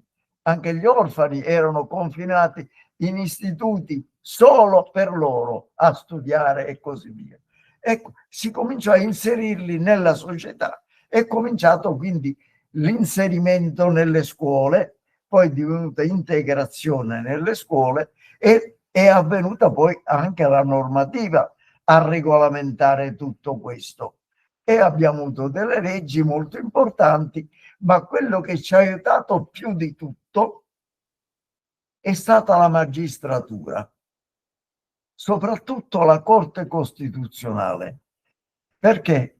Perché si credeva che noi non dovessimo avere dei diritti, si pensava che noi avessimo bisogno solo di carità, mentre la Corte Costituzionale ha stabilito con una serie di sentenze che invece no, noi abbiamo diritti al pari degli altri, però vanno promossi, vanno favoriti e vanno esercitati magari in modi un po' diversi. Per esempio, nella scuola noi abbiamo diritto ad avere delle ore di insegnanti di sostegno, delle ore di assistenti per l'autonomia e per la comunicazione. Ma l'altro diritto importante è che i docenti delle classi, i docenti cosiddetti disciplinari, abbiano una formazione su quella che è la disabilità e su come ci si può rapportare con un alunno con un determinato tipo di disabilità o con un altro tipo di disabilità. E questo ha aiutato molto poi il legislatore a modificare le leggi sempre in modo più favorevole alle persone con disabilità. Non sempre le leggi sono state bene applicate, abbiamo avuto leggi molto buone applicate anche bene, ma abbiamo avuto leggi molto buone che però sono state applicate male. Ecco, quello che posso dirvi, per esempio, chi volesse fare una storia della legislazione italiana sull'inclusione delle persone con disabilità nella scuola, potrebbe immaginare, ecco, un quadrante con assi cartesiane, assisse ordinate. Ecco, fare un grafico in cui la normativa è andata sempre crescendo di qualità, si è sempre più affinata, e la prassi applicativa è stata pure abbastanza ascendente con il crescere della qualità della normativa. Anche la prassi operativa è stata applicata abbastanza bene. Poi invece dopo il 2000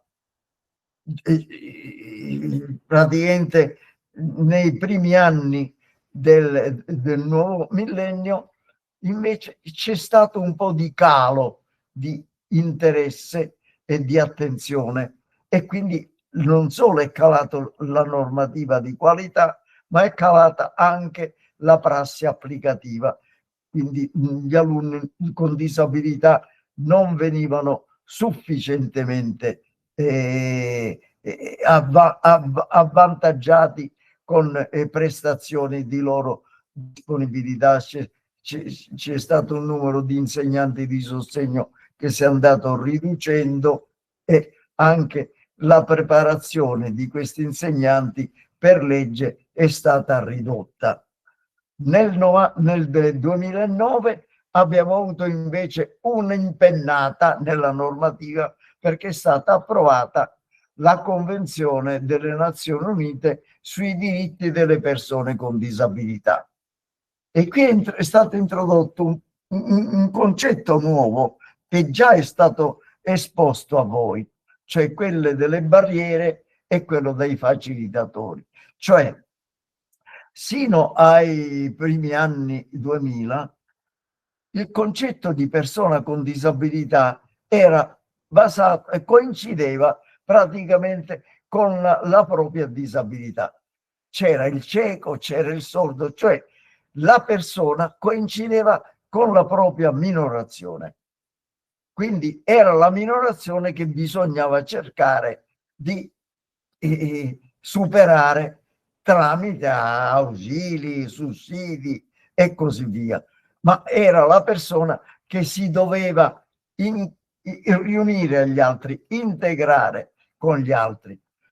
Con la Convenzione delle Nazioni Unite è cambiato completamente il concetto, cioè c'è sempre la persona con minorazione, però se la persona non riesce a integrarsi con gli altri o non riesce a creare dei rapporti o non riesce a studiare bene, non è solo colpa della sua minorazione, ma è anche colpa dell'ambiente circostante, del contesto, della società, che non pone dei facilitatori a loro disposizione o non elimina le barriere di qualunque tipo che si frappongono.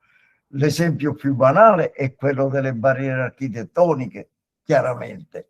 Se io riesco a evitare di costruire case con le scale, ma le faccio con l'ascensore, oppure riesco a evitare delle gradinate per passare da un piano all'altro di una strada in una città, ma faccio una strada in salita e ovviamente le barriere vengono tolte e la persona con disabilità fisica riesce a muoversi. Lo stesso immaginate per le persone con disabilità intellettiva o con disturbi del neurosviluppo, che sarebbero quelli che comunemente vengono chiamati ragazzi, persone con autismo. Ecco, se la società si organizza in modo tale da diventare accogliente, e allora si ha una vera inclusione. Quindi da una parte l'impegno nostro a non affidarci solo agli altri, a non pretendere solo che gli altri ci aiutino, ma un impegno anche della comunità ad organizzarsi, e questo è avvenuto a partire dal 2009 in poi e stiamo andando avanti. In questo periodo vi confesso io ho un po' di preoccupazione, perché vedo che la qualità dell'inclusione scolastica si sta riducendo per vari motivi.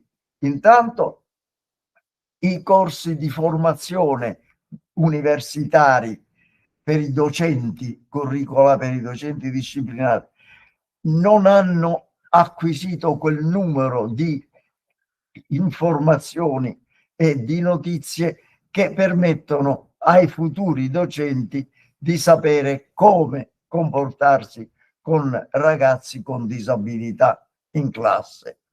In secondo luogo, la durata e quindi anche la quantità e la qualità di formazione dei docenti di sostegno, che era inizialmente di 2 anni, l'hanno portata ad 1 anno e proprio dall'anno scorso si fanno anche dei corsi che durano mezzo anno, corsi universitari che durano mezzo anno. E voi capite che in queste condizioni la qualità si riduce. Lo stesso valga per gli assistenti per l'autonomia e la comunicazione. Gli assistenti, vi faccio un esempio, per esempio i sordi che non riescono a essere protesizzati, perché ormai con le protesi acustiche il sordo riesce a sentire e quindi a parlare e impara a parlare. Ma quelli che non hanno avuto questa possibilità delle protesi, quindi le persone un po' più anziane, ma ci sono anche dei ragazzi che non hanno avuto la possibilità di farsi protesizzare, hanno bisogno dell'interprete gestuale, quello che con le mani e con le dita fa dei segni che sono praticamente l'alfabeto per i sordi segnanti.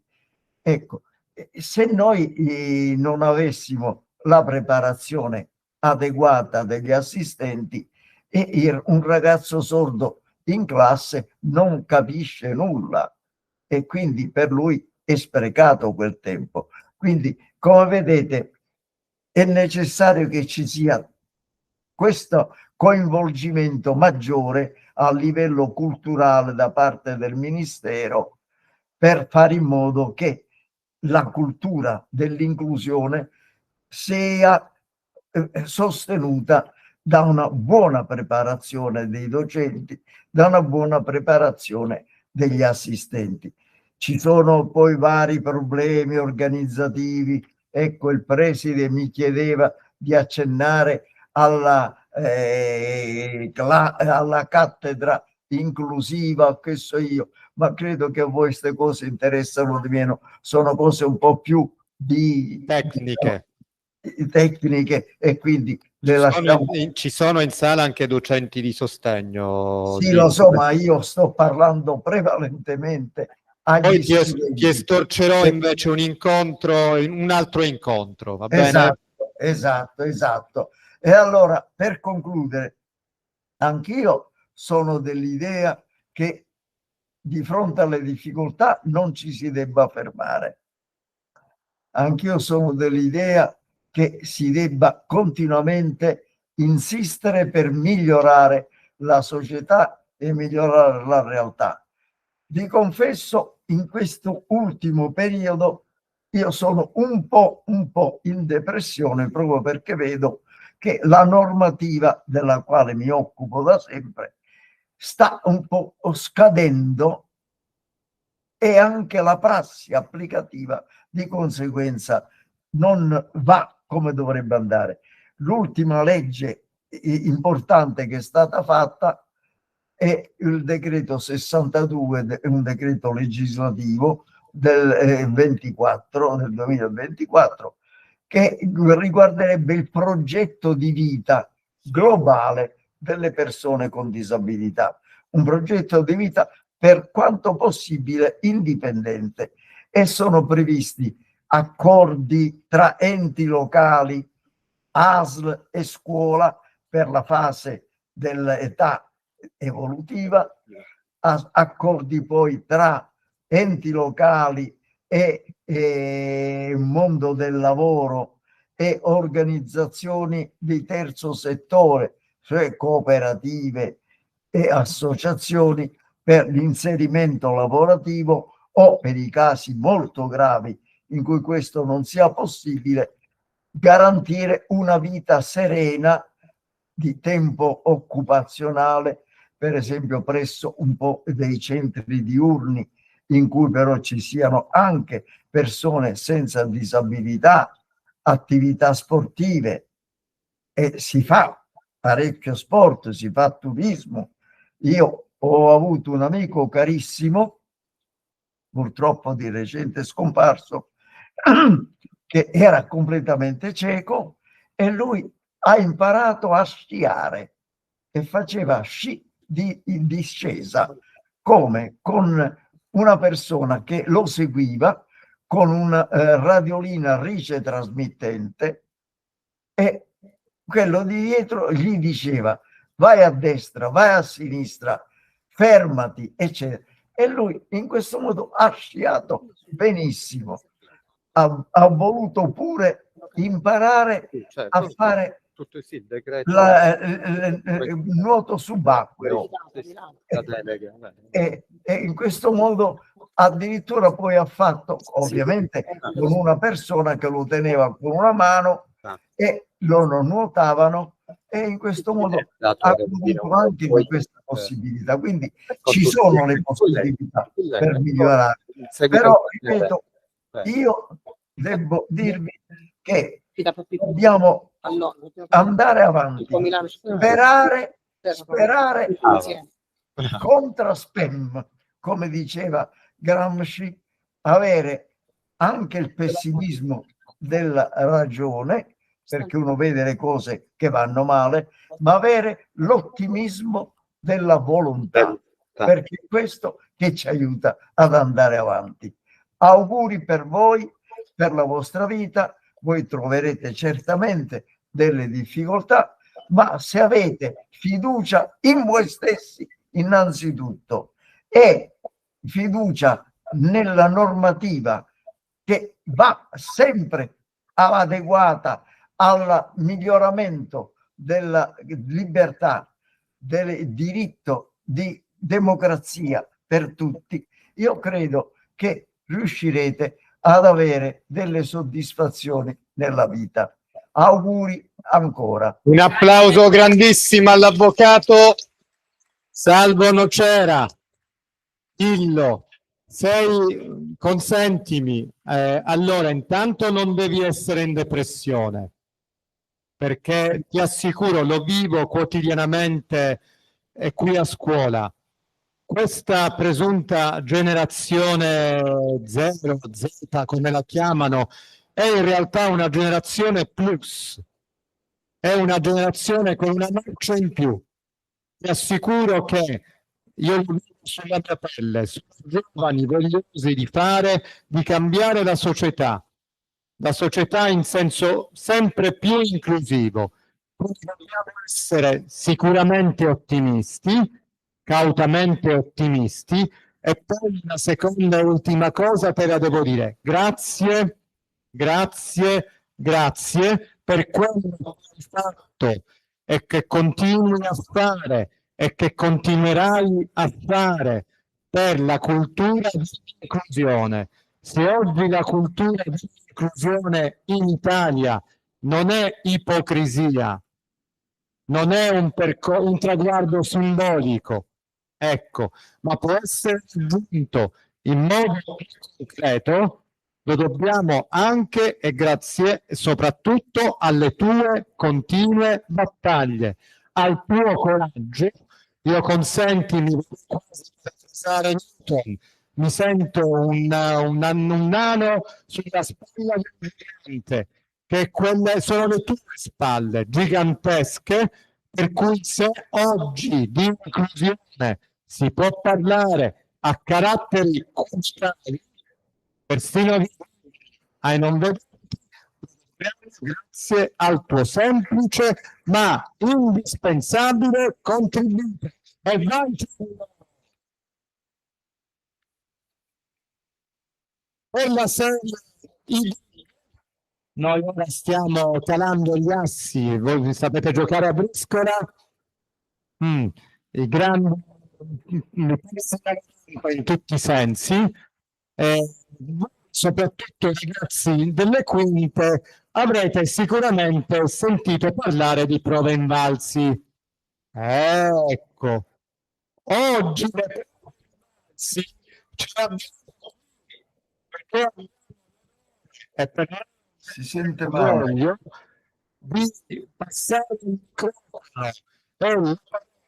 al meno che presidente nazionale degli Invalsi, dottor Roberto Ricci, carissimo nostro amico, il nostro grandissimo Roberto. Se oggi Invalsi è una realtà riconosciuta in termini di ricerca, di innovazione, di valutazione del sistema scolastico, poi il mondo chi di noi in questo periodo alle prese tra rendicontazione sociale, professoressa Caiola è qua, rapporto di autovalutazione, disposizione del nuovo piano triennale dell'offerta formativa 25 e 28, lo dobbiamo all'impegno indefesso, insostituibile, grandioso del dottor Ricci e di tutto il suo staff,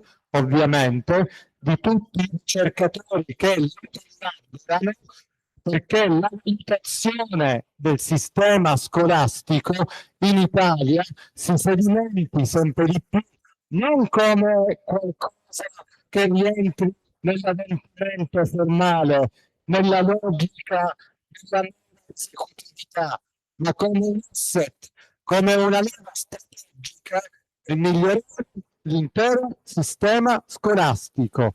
E allora la parola al nostro dottor presidente Roberto Ricci, presidente nazionale della nostra Invalsi, che oggi terrà un intervento sugli indicatori di qualità dell'inclusione scolastica.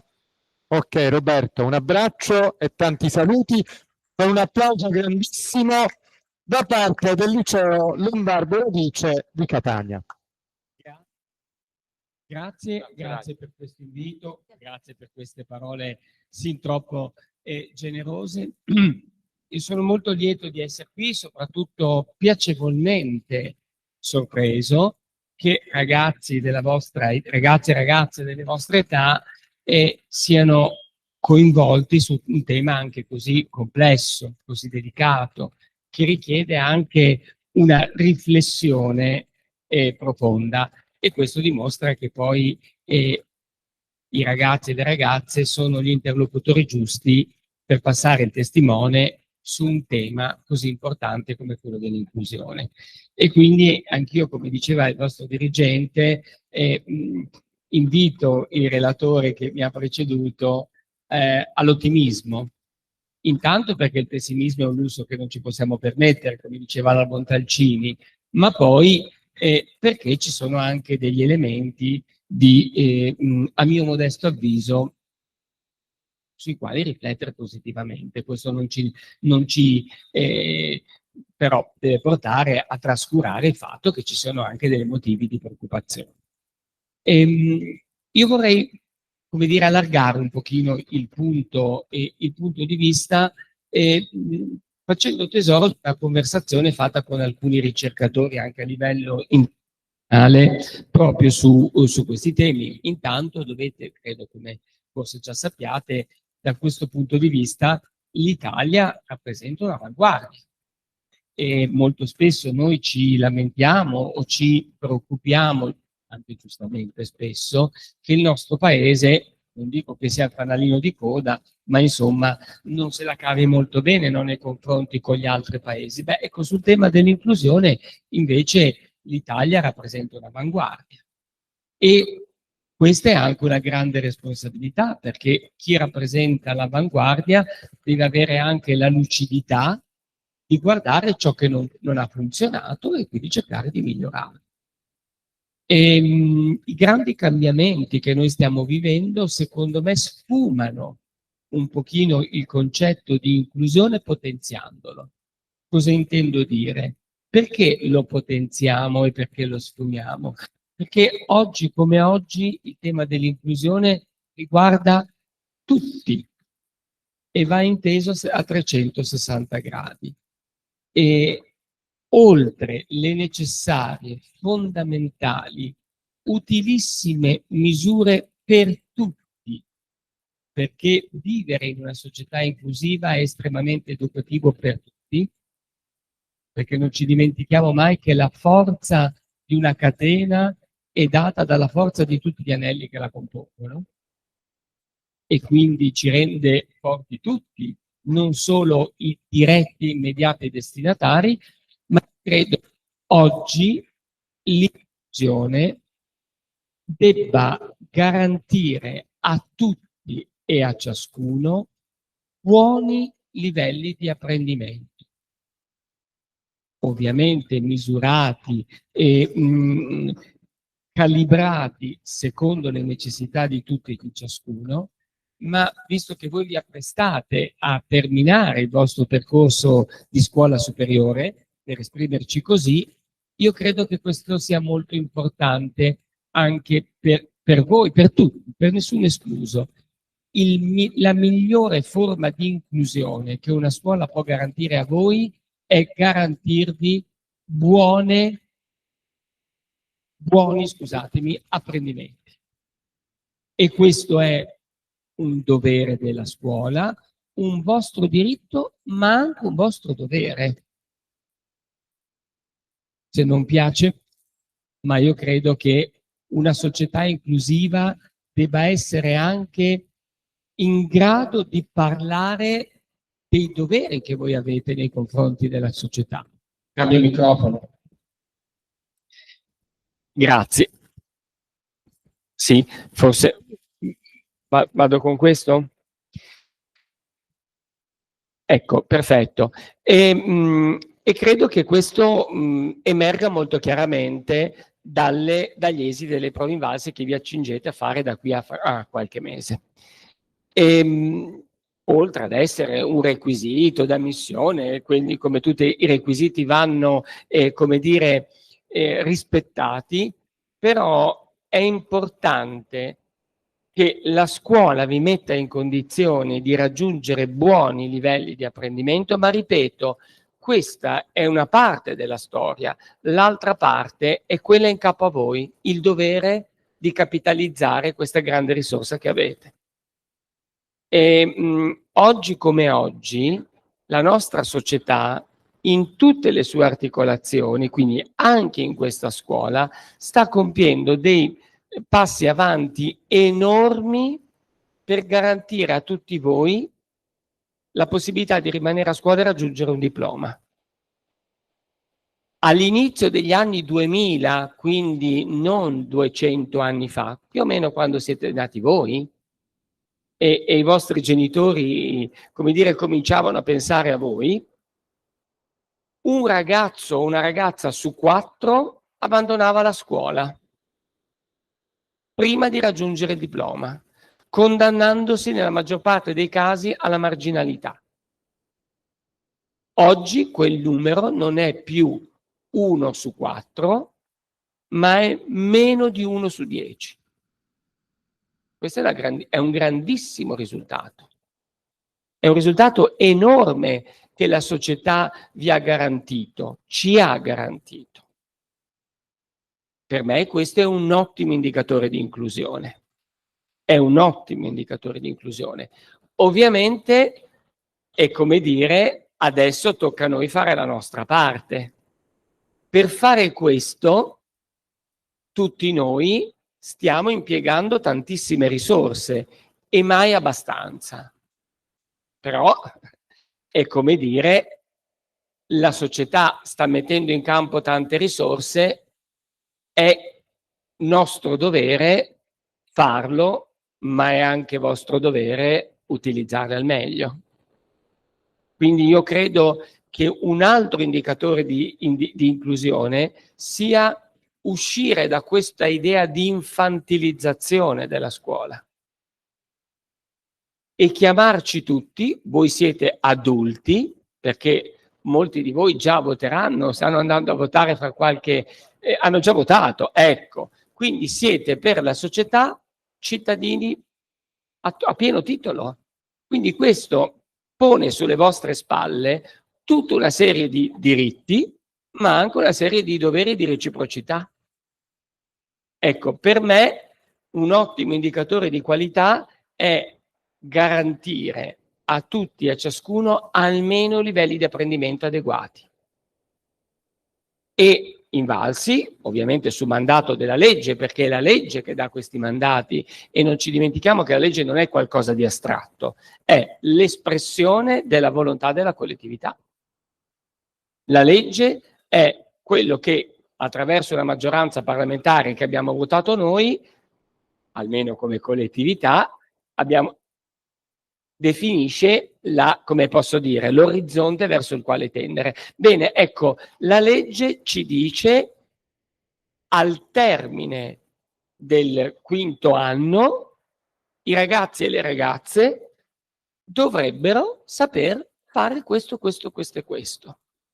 Noi allora abbiamo provato a misurare questa inclusività, intendendo inclusività mettere tutti o il maggior numero possibile di persone in grado di sedersi al tavolo con consapevolezza.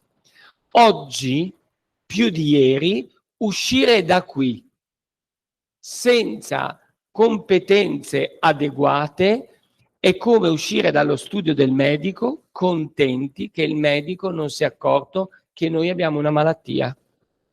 Sì, lì per lì, come dire, non se ne è accorto, ma la malattia non è che ce l'abbia il medico, ce l'abbiamo noi. Quindi è questo, a mio modo di vedere, un modo nuovo di intendere l'inclusione.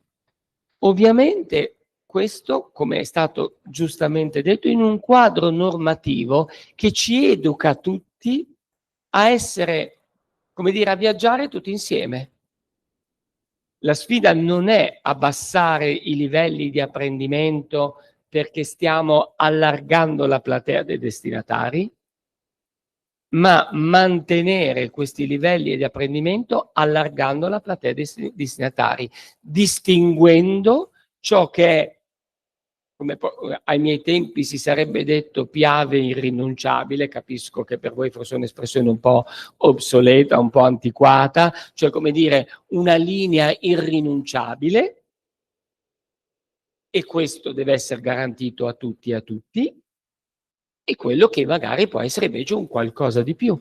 Ecco, io credo che l'inclusione oggi si realizzi anche con una lucida scelta tra ciò che è irrinunciabile e ciò che è auspicabile. Questo allora forse può consentire di farci carico di una società, anche quella della scuola, vie più complessa. Perché molto spesso, penso sia capitato anche a voi, di leggere sui giornali, io non mi chiamo del tutto fuori, a chi ha la mia età, io sono vicinissimo a compiere 60 anni, come dire, qualche volta il rimpianto dei tempi passati viene, no? E non ci dimentichiamo che la scuola che aveva raggiunto determinati risultati con le nostre generazioni si basava sull'assunto che era l'opposto dell'inclusione, perché si basava sull'idea: io fisso più o meno esplicitamente dei traguardi e chi non è in grado di raggiungerli fuori, semplicemente fuori. Sei fuori da questo concetto, da questo gruppo. E se io guardo la società nel suo complesso, oggi la popolazione italiana della mia generazione, della mia età, purtroppo è tra la meno istruita dei paesi avanzati. Quindi quella scuola che noi tanto rimpiangiamo non è che poi funzionasse così bene se la guardo rispetto all'intera società. Ecco, io credo che un passo avanti verso l'inclusione sia guardare i risultati della scuola rispetto a tutta la società, non solo rispetto a quella parte di società che tiene a bordo. E questo, ragazzi, capisco che siano ragionamenti forse un po' astratti, un po' lontani dal vostro quotidiano, ma è su questo che si gioca il nostro e il vostro futuro. Ed è vostro diritto pretenderlo ed è il vostro dovere partecipare perché questo avvenga. Gli apprendimenti, la cultura, molti di voi, e l'ho fatto anch'io perché devo controllare che devo rispondere velocemente a un messaggio, stiamo lavorando con il telefono in questo momento, perché siamo tutti ormai, come dire, bene o male, iperconnessi, e poi, come a me è successo a me, poi vai a sbattere contro una panchina perché non l'avevi vista, ma al di là di questo, guardate, buona parte della nostra capacità di guardare il cellulare, ascoltare quello che mi stanno dicendo, prendere delle decisioni, si basa sulla capacità di essere degli ottimi lettori e rapidamente trovare le informazioni chiave e valutarle. Questo è una forma altissima di inclusione, essere degli ottimi lettori. Ecco, io credo che questo non è solo una chiacchierata per anziani che si dilettano di lettura, ma è proprio per usare questi aggeggi che sono estremamente utili, onestamente, no? Ecco, io credo che oggi l'inclusione si debba misurare così, dando, come dire, per chi ama andare in montagna, anche questa cosa un po' da, diciamo, non proprio teenagers, ma comunque per chi ama andare in montagna, tutte le volte che raggiungi una vetta, o quasi sempre, ti accorgi che poi ce n'è una più alta che devi raggiungere. Bene, noi oggi abbiamo raggiunto una vetta importante e dobbiamo anche dircelo, perché tutti noi abbiamo bisogno di dircelo che ci siamo arrivati lì, e avere una scuola che riesce in modo proficuo a mantenere all'interno della sua comunità persone che solo 20-25 anni fa era inimmaginabile. Ottimo risultato. Oggi però la vetta che adesso vediamo, perché abbiamo raggiunto questa, è che cosa possiamo fare perché questo non sia solo trovare uno spazietto al caldo, ma trovare uno spazio di apprendimento. Ripeto, per tutti. Una volta una mia collega, vede quelle colleghe che poi ti fanno riflettere giorni dopo, perché ti buttano lì una frase, e noi ovviamente ci occupavamo di prove, di temi di questo genere, dove ovviamente rendere l'accesso alle prove il più facile possibile è un tema. E lei mi dice: Roberto, guarda che noi ormai non dobbiamo più essere inclusivi, ma dobbiamo prevedere tutti i casi. L'inclusione ormai è un dato acquisito, noi dobbiamo essere in grado di prevedere le varie situazioni e trovare delle soluzioni adeguate. Questo è un passo avanti e questo ci chiama tutti, perché è facile parlare di inclusione quando non ci costa niente, lo è meno quando ci costa qualcosa. E questo è un tema che di nuovo richiede maturità, riflessione, capacità di assumere altri punti di vista. Bene, per me lo strumento più potente di assumere altri strumenti di vista, io sono di formazione, sono uno statistico, quindi ho studi di tipo scientifico, però per me lo strumento più potente per fare e per assumere altri punti di vista, ancora una volta, è la lettura, che mi permette di vivere tantissime vite, e fare quelle che si chiamano esperienze vicarie, credo che si chiami così, si dica così, ed essere degli ottimi lettori. Ecco, allora quando la prova Invalsi ci va a misurare su questa comprensione della lettura, sta cercando di darci un indicatore di inclusione. Sta cercando di dirci: attenzione ragazzi, che se voi uscirete dalle prove Invalsi con il livello 2 di lettura, questo non vi impedisce nulla rispetto al vostro futuro, fare l'esame di maturità, eccetera. Però comincerete il vostro percorso con delle scarpe meno buone degli altri. E questo, secondo me, una scuola veramente inclusiva ce lo deve dire. Occhio, che tu hai bisogno di scarpe migliori. Io ho il dovere di cercare di, come dire, predisportele, eccetera, ma tu poi le devi indossare, allacciartele bene. Questo non lo puoi fare da solo, non te lo posso fare, devi farlo tu, o ti posso aiutare a farlo. Ecco, secondo me questo è importante. Poi ci sono tutti altri temi macro. Oggi la nostra società, perché ce le dobbiamo dire, perché io credo che sia importantissimo dirci le cose che non funzionano, ma anche i risultati ottenuti. La nostra società, pur con tutte le difficoltà che ha, perché la mia generazione, la generazione precedente, ha posto sulle spalle delle attuali generazioni un fardello di debito enorme. Negli anni 80 e 90 abbiamo accumulato un debito enorme che è sulle vostre spalle, e questo ci limita tantissimo nell'agire. Dobbiamo dircelo. È come una famiglia che ha comprato sì una bella casa, ma il 90% del suo reddito lo impegna a pagare un mutuo. Debito economico, ma il debito economico, la dimensione economica è poi quella che ci permette di pagare gli stipendi, di pagare tanti insegnanti di sostegno, e qui volevo arrivare.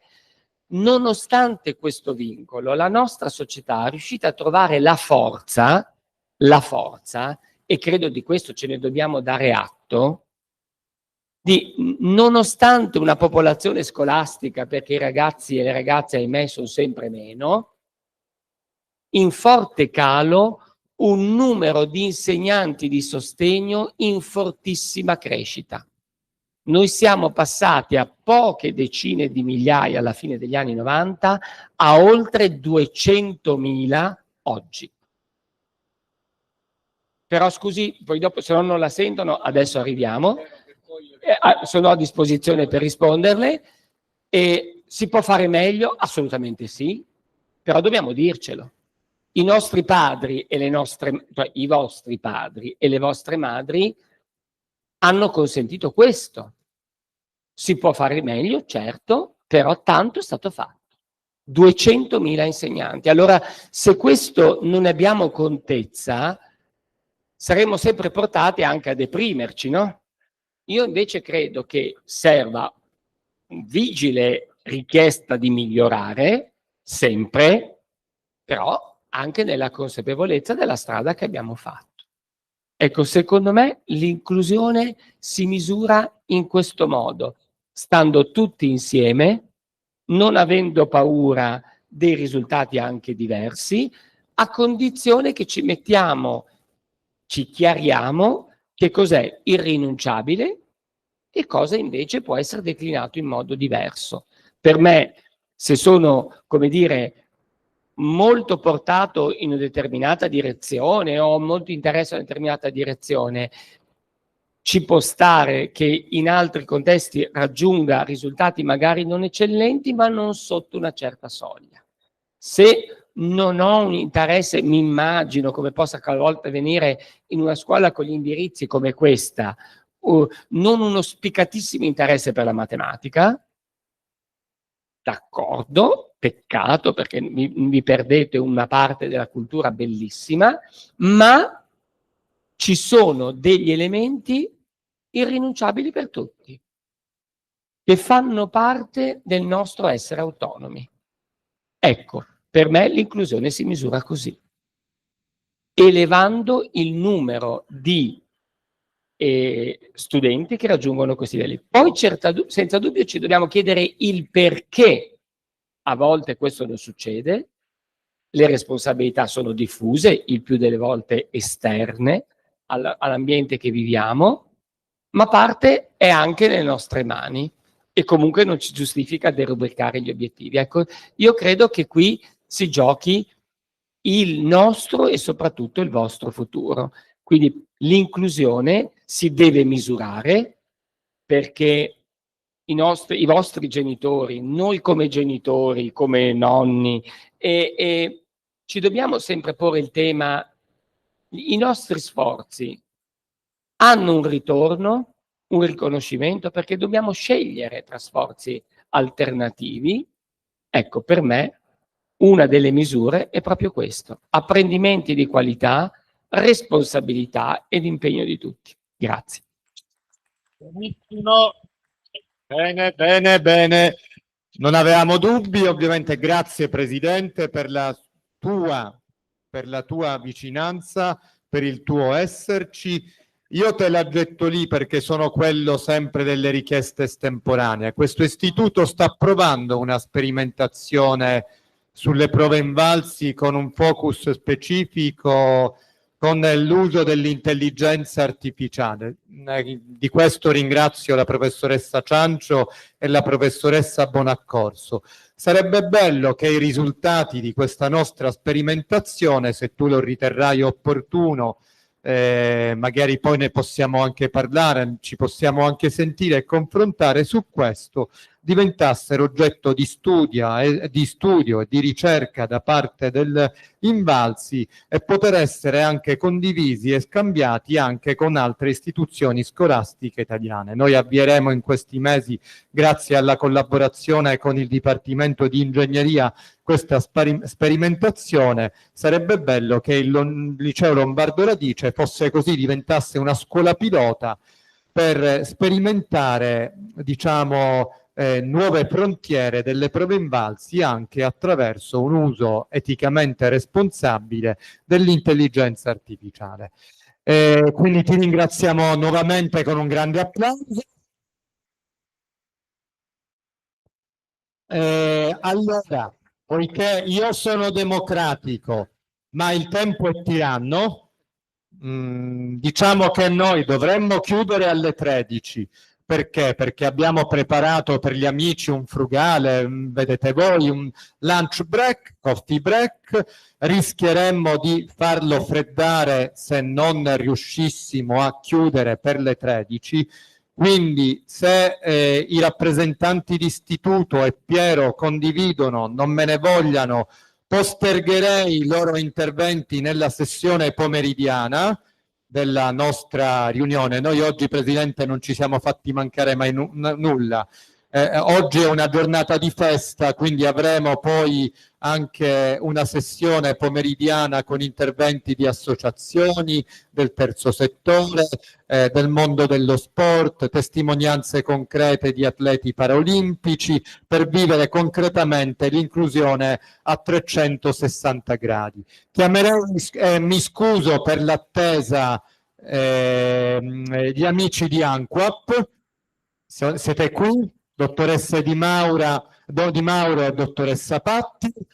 Potrebbe sembrare assurdo pensare all'inclusione appannaggio dei direttori amministrativi delle scuole, dei direttori SGA, ma vi assicuro non è così e ce lo dimostreranno concretamente. Io lo vivo sulla mia pelle da dirigente scolastico. Senza il supporto fondamentale dei nostri direttori SGA, l'inclusione sarebbe meno inclusiva, è un po' più esclusiva, un po' più selettiva, un po' meno concreta, solo formale e non reale. Un applauso alla Presidente regionale, dottoressa Di Mauro, e Presidente provinciale di ANQUAP. Allora, buongiorno a tutti. Noi siamo qui in rappresentanza, io e la collega Agostina Patti, in rappresentanza dell'ANQUAP, che è un'associazione di categoria che rappresenta quello che è il personale ATA, questo sconosciuto. Avevo preparato insomma delle slide, ma vado così, dove avevo scritto un titolo, avevo detto personale, certo, assolutamente, il personale ATA, un pilastro silenzioso. Io ne approfitto. No. Io naturalmente di questa nostra presenza qui voglio ringraziare tantissimo il dirigente Rapisarda, perché anche questa, pensavo poco fa, anche questa è inclusione. Perché il personale ATA è, tra virgolette, quasi questo sconosciuto. Naturalmente non per chi lavora quotidianamente nelle scuole, quindi docenti i docenti, il dirigente sono sicuramente a conoscenza di chi sia il personale ATA, ma spesso, molto spesso, l'utenza esterna, le famiglie e a volte anche gli alunni non sanno, quando si parla di personale ATA, chi sia. Allora, intanto questo brutto acronimo ATA, per cosa sta? Insomma, si sono create tante barzellette su questo personale ATA scoppiare, insomma, si è scherzato tanto su questo ATA, sì. Abbiamo creato i famosi gruppi WhatsApp. Il personale ATA sta proprio personale amministrativo, tecnico e ausiliario. Quindi coloro che sono gli assistenti amministrativi, gli assistenti tecnici e gli ausiliari. La figura del collaboratore scolastico, che senza di loro. E devo dire che è stato l'ultimo nostro contratto di categoria, che adesso, insomma, in presenza dell'ipotesi potremmo dire che è il penultimo contratto, che finalmente ha voluto che il personale ATA fosse incluso in quella che è definita comunità educante. Quindi la comunità educante non è rappresentata semplicemente dagli alunni, dalle famiglie, dal dirigente scolastico, dai docenti, ma è rappresentata anche la comunità educante dal personale ATA. E il personale ATA, devo dire, ha un ruolo fondamentale. Sicuramente la figura, il profilo del collaboratore scolastico è quello che attenziona giornalmente gli alunni con disabilità. Sin dal momento dell'ingresso. Spesso io dico sempre che il collaboratore scolastico rappresenta il primo e l'ultimo contatto della giornata con l'alunno con disabilità. È colui che lo accoglie all'ingresso, spesso, e che lo accompagna all'uscita. Quindi naturalmente è anche rappresenta, e io lo dico sempre ai miei collaboratori scolastici, rappresenta sicuramente una trasmissione che deve essere una trasmissione positiva di emozioni. L'alunno accolto deve sentirsi in quel momento in un ambiente sicuro, e questo lo si può trasmettere solo empaticamente, quindi quando il collaboratore scolastico lo accoglie in maniera sicura, in maniera, perché no, amorevole, sicuramente. E certo, sicuramente l'inclusione non è solamente burocrazia, però purtroppo bisogna dirlo, è anche burocrazia. Pensiamo che l'assistente amministrativo, l'altro anello di questa, insomma, di questa catena, che è appunto l'assistente amministrativo, è colui che in realtà è coinvolto quotidianamente. Pensiamo al momento già del protocollo, no? In cui andiamo ad avere tutti i rapporti con le ASL e con i servizi sociali. Ma pensiamo alla figura dell'addetto all'ufficio del personale, che si occupa dell'organico di sostegno, degli organici, degli assistenti della comunicazione e dell'autonomia. E non dimentichiamoci, accanto all'assistente amministrativo, l'assistente tecnico. L'assistente tecnico, che è colui comunque che rende funzionale, lo vediamo anche qui oggi, c'è la signora che ci aiuta nell'assistenza tecnica, ma nel caso dell'inclusione, questa bellissima parola proprio dell'inclusione, aiuta naturalmente gli alunni con disabilità alla gestione, alla manutenzione, all'utilizzo dei sussidi tecnologici didattici. E insieme, insomma, a queste tre figure che abbiamo visto, poi c'è quello che noi in questo momento siamo qui, rappresentiamo, il direttore, quest'altro brutto acronimo, no? di SGA. Per cosa sta DSGA? Adesso, tra le altre cose, ci hanno cambiato, forse siamo diventati funzionari di elevate qualificazioni, comunque sì. Il direttore, questo acronimo che sta per direttore dei servizi generali ed amministrativi, colui che in realtà coordina e sovrintende queste figure che vi ho elencato. Naturalmente l'essere presente quotidianamente a scuola ci fa comunque sentire già inclusivi.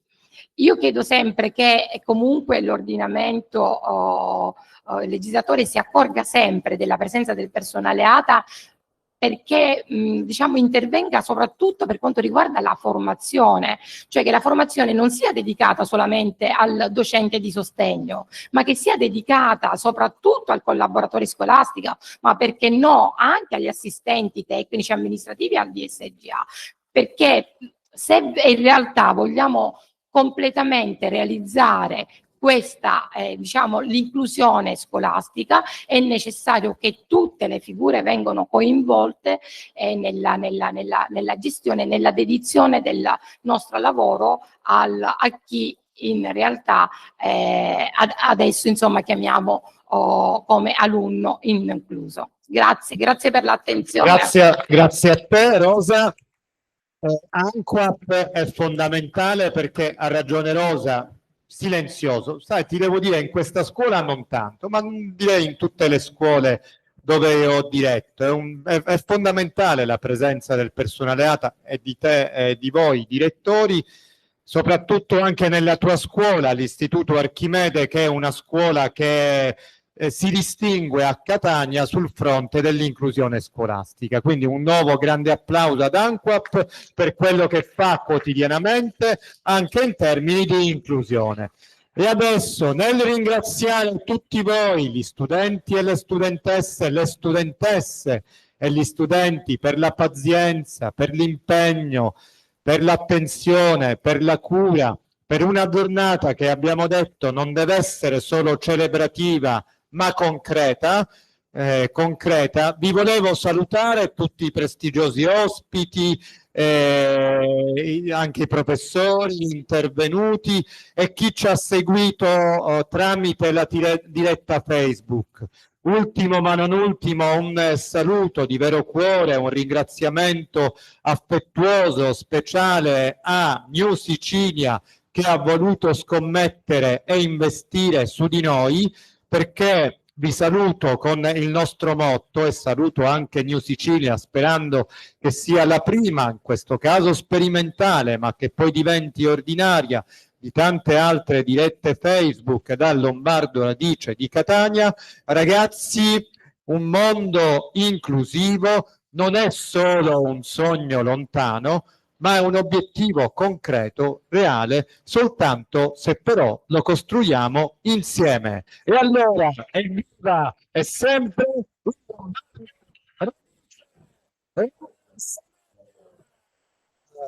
E vai!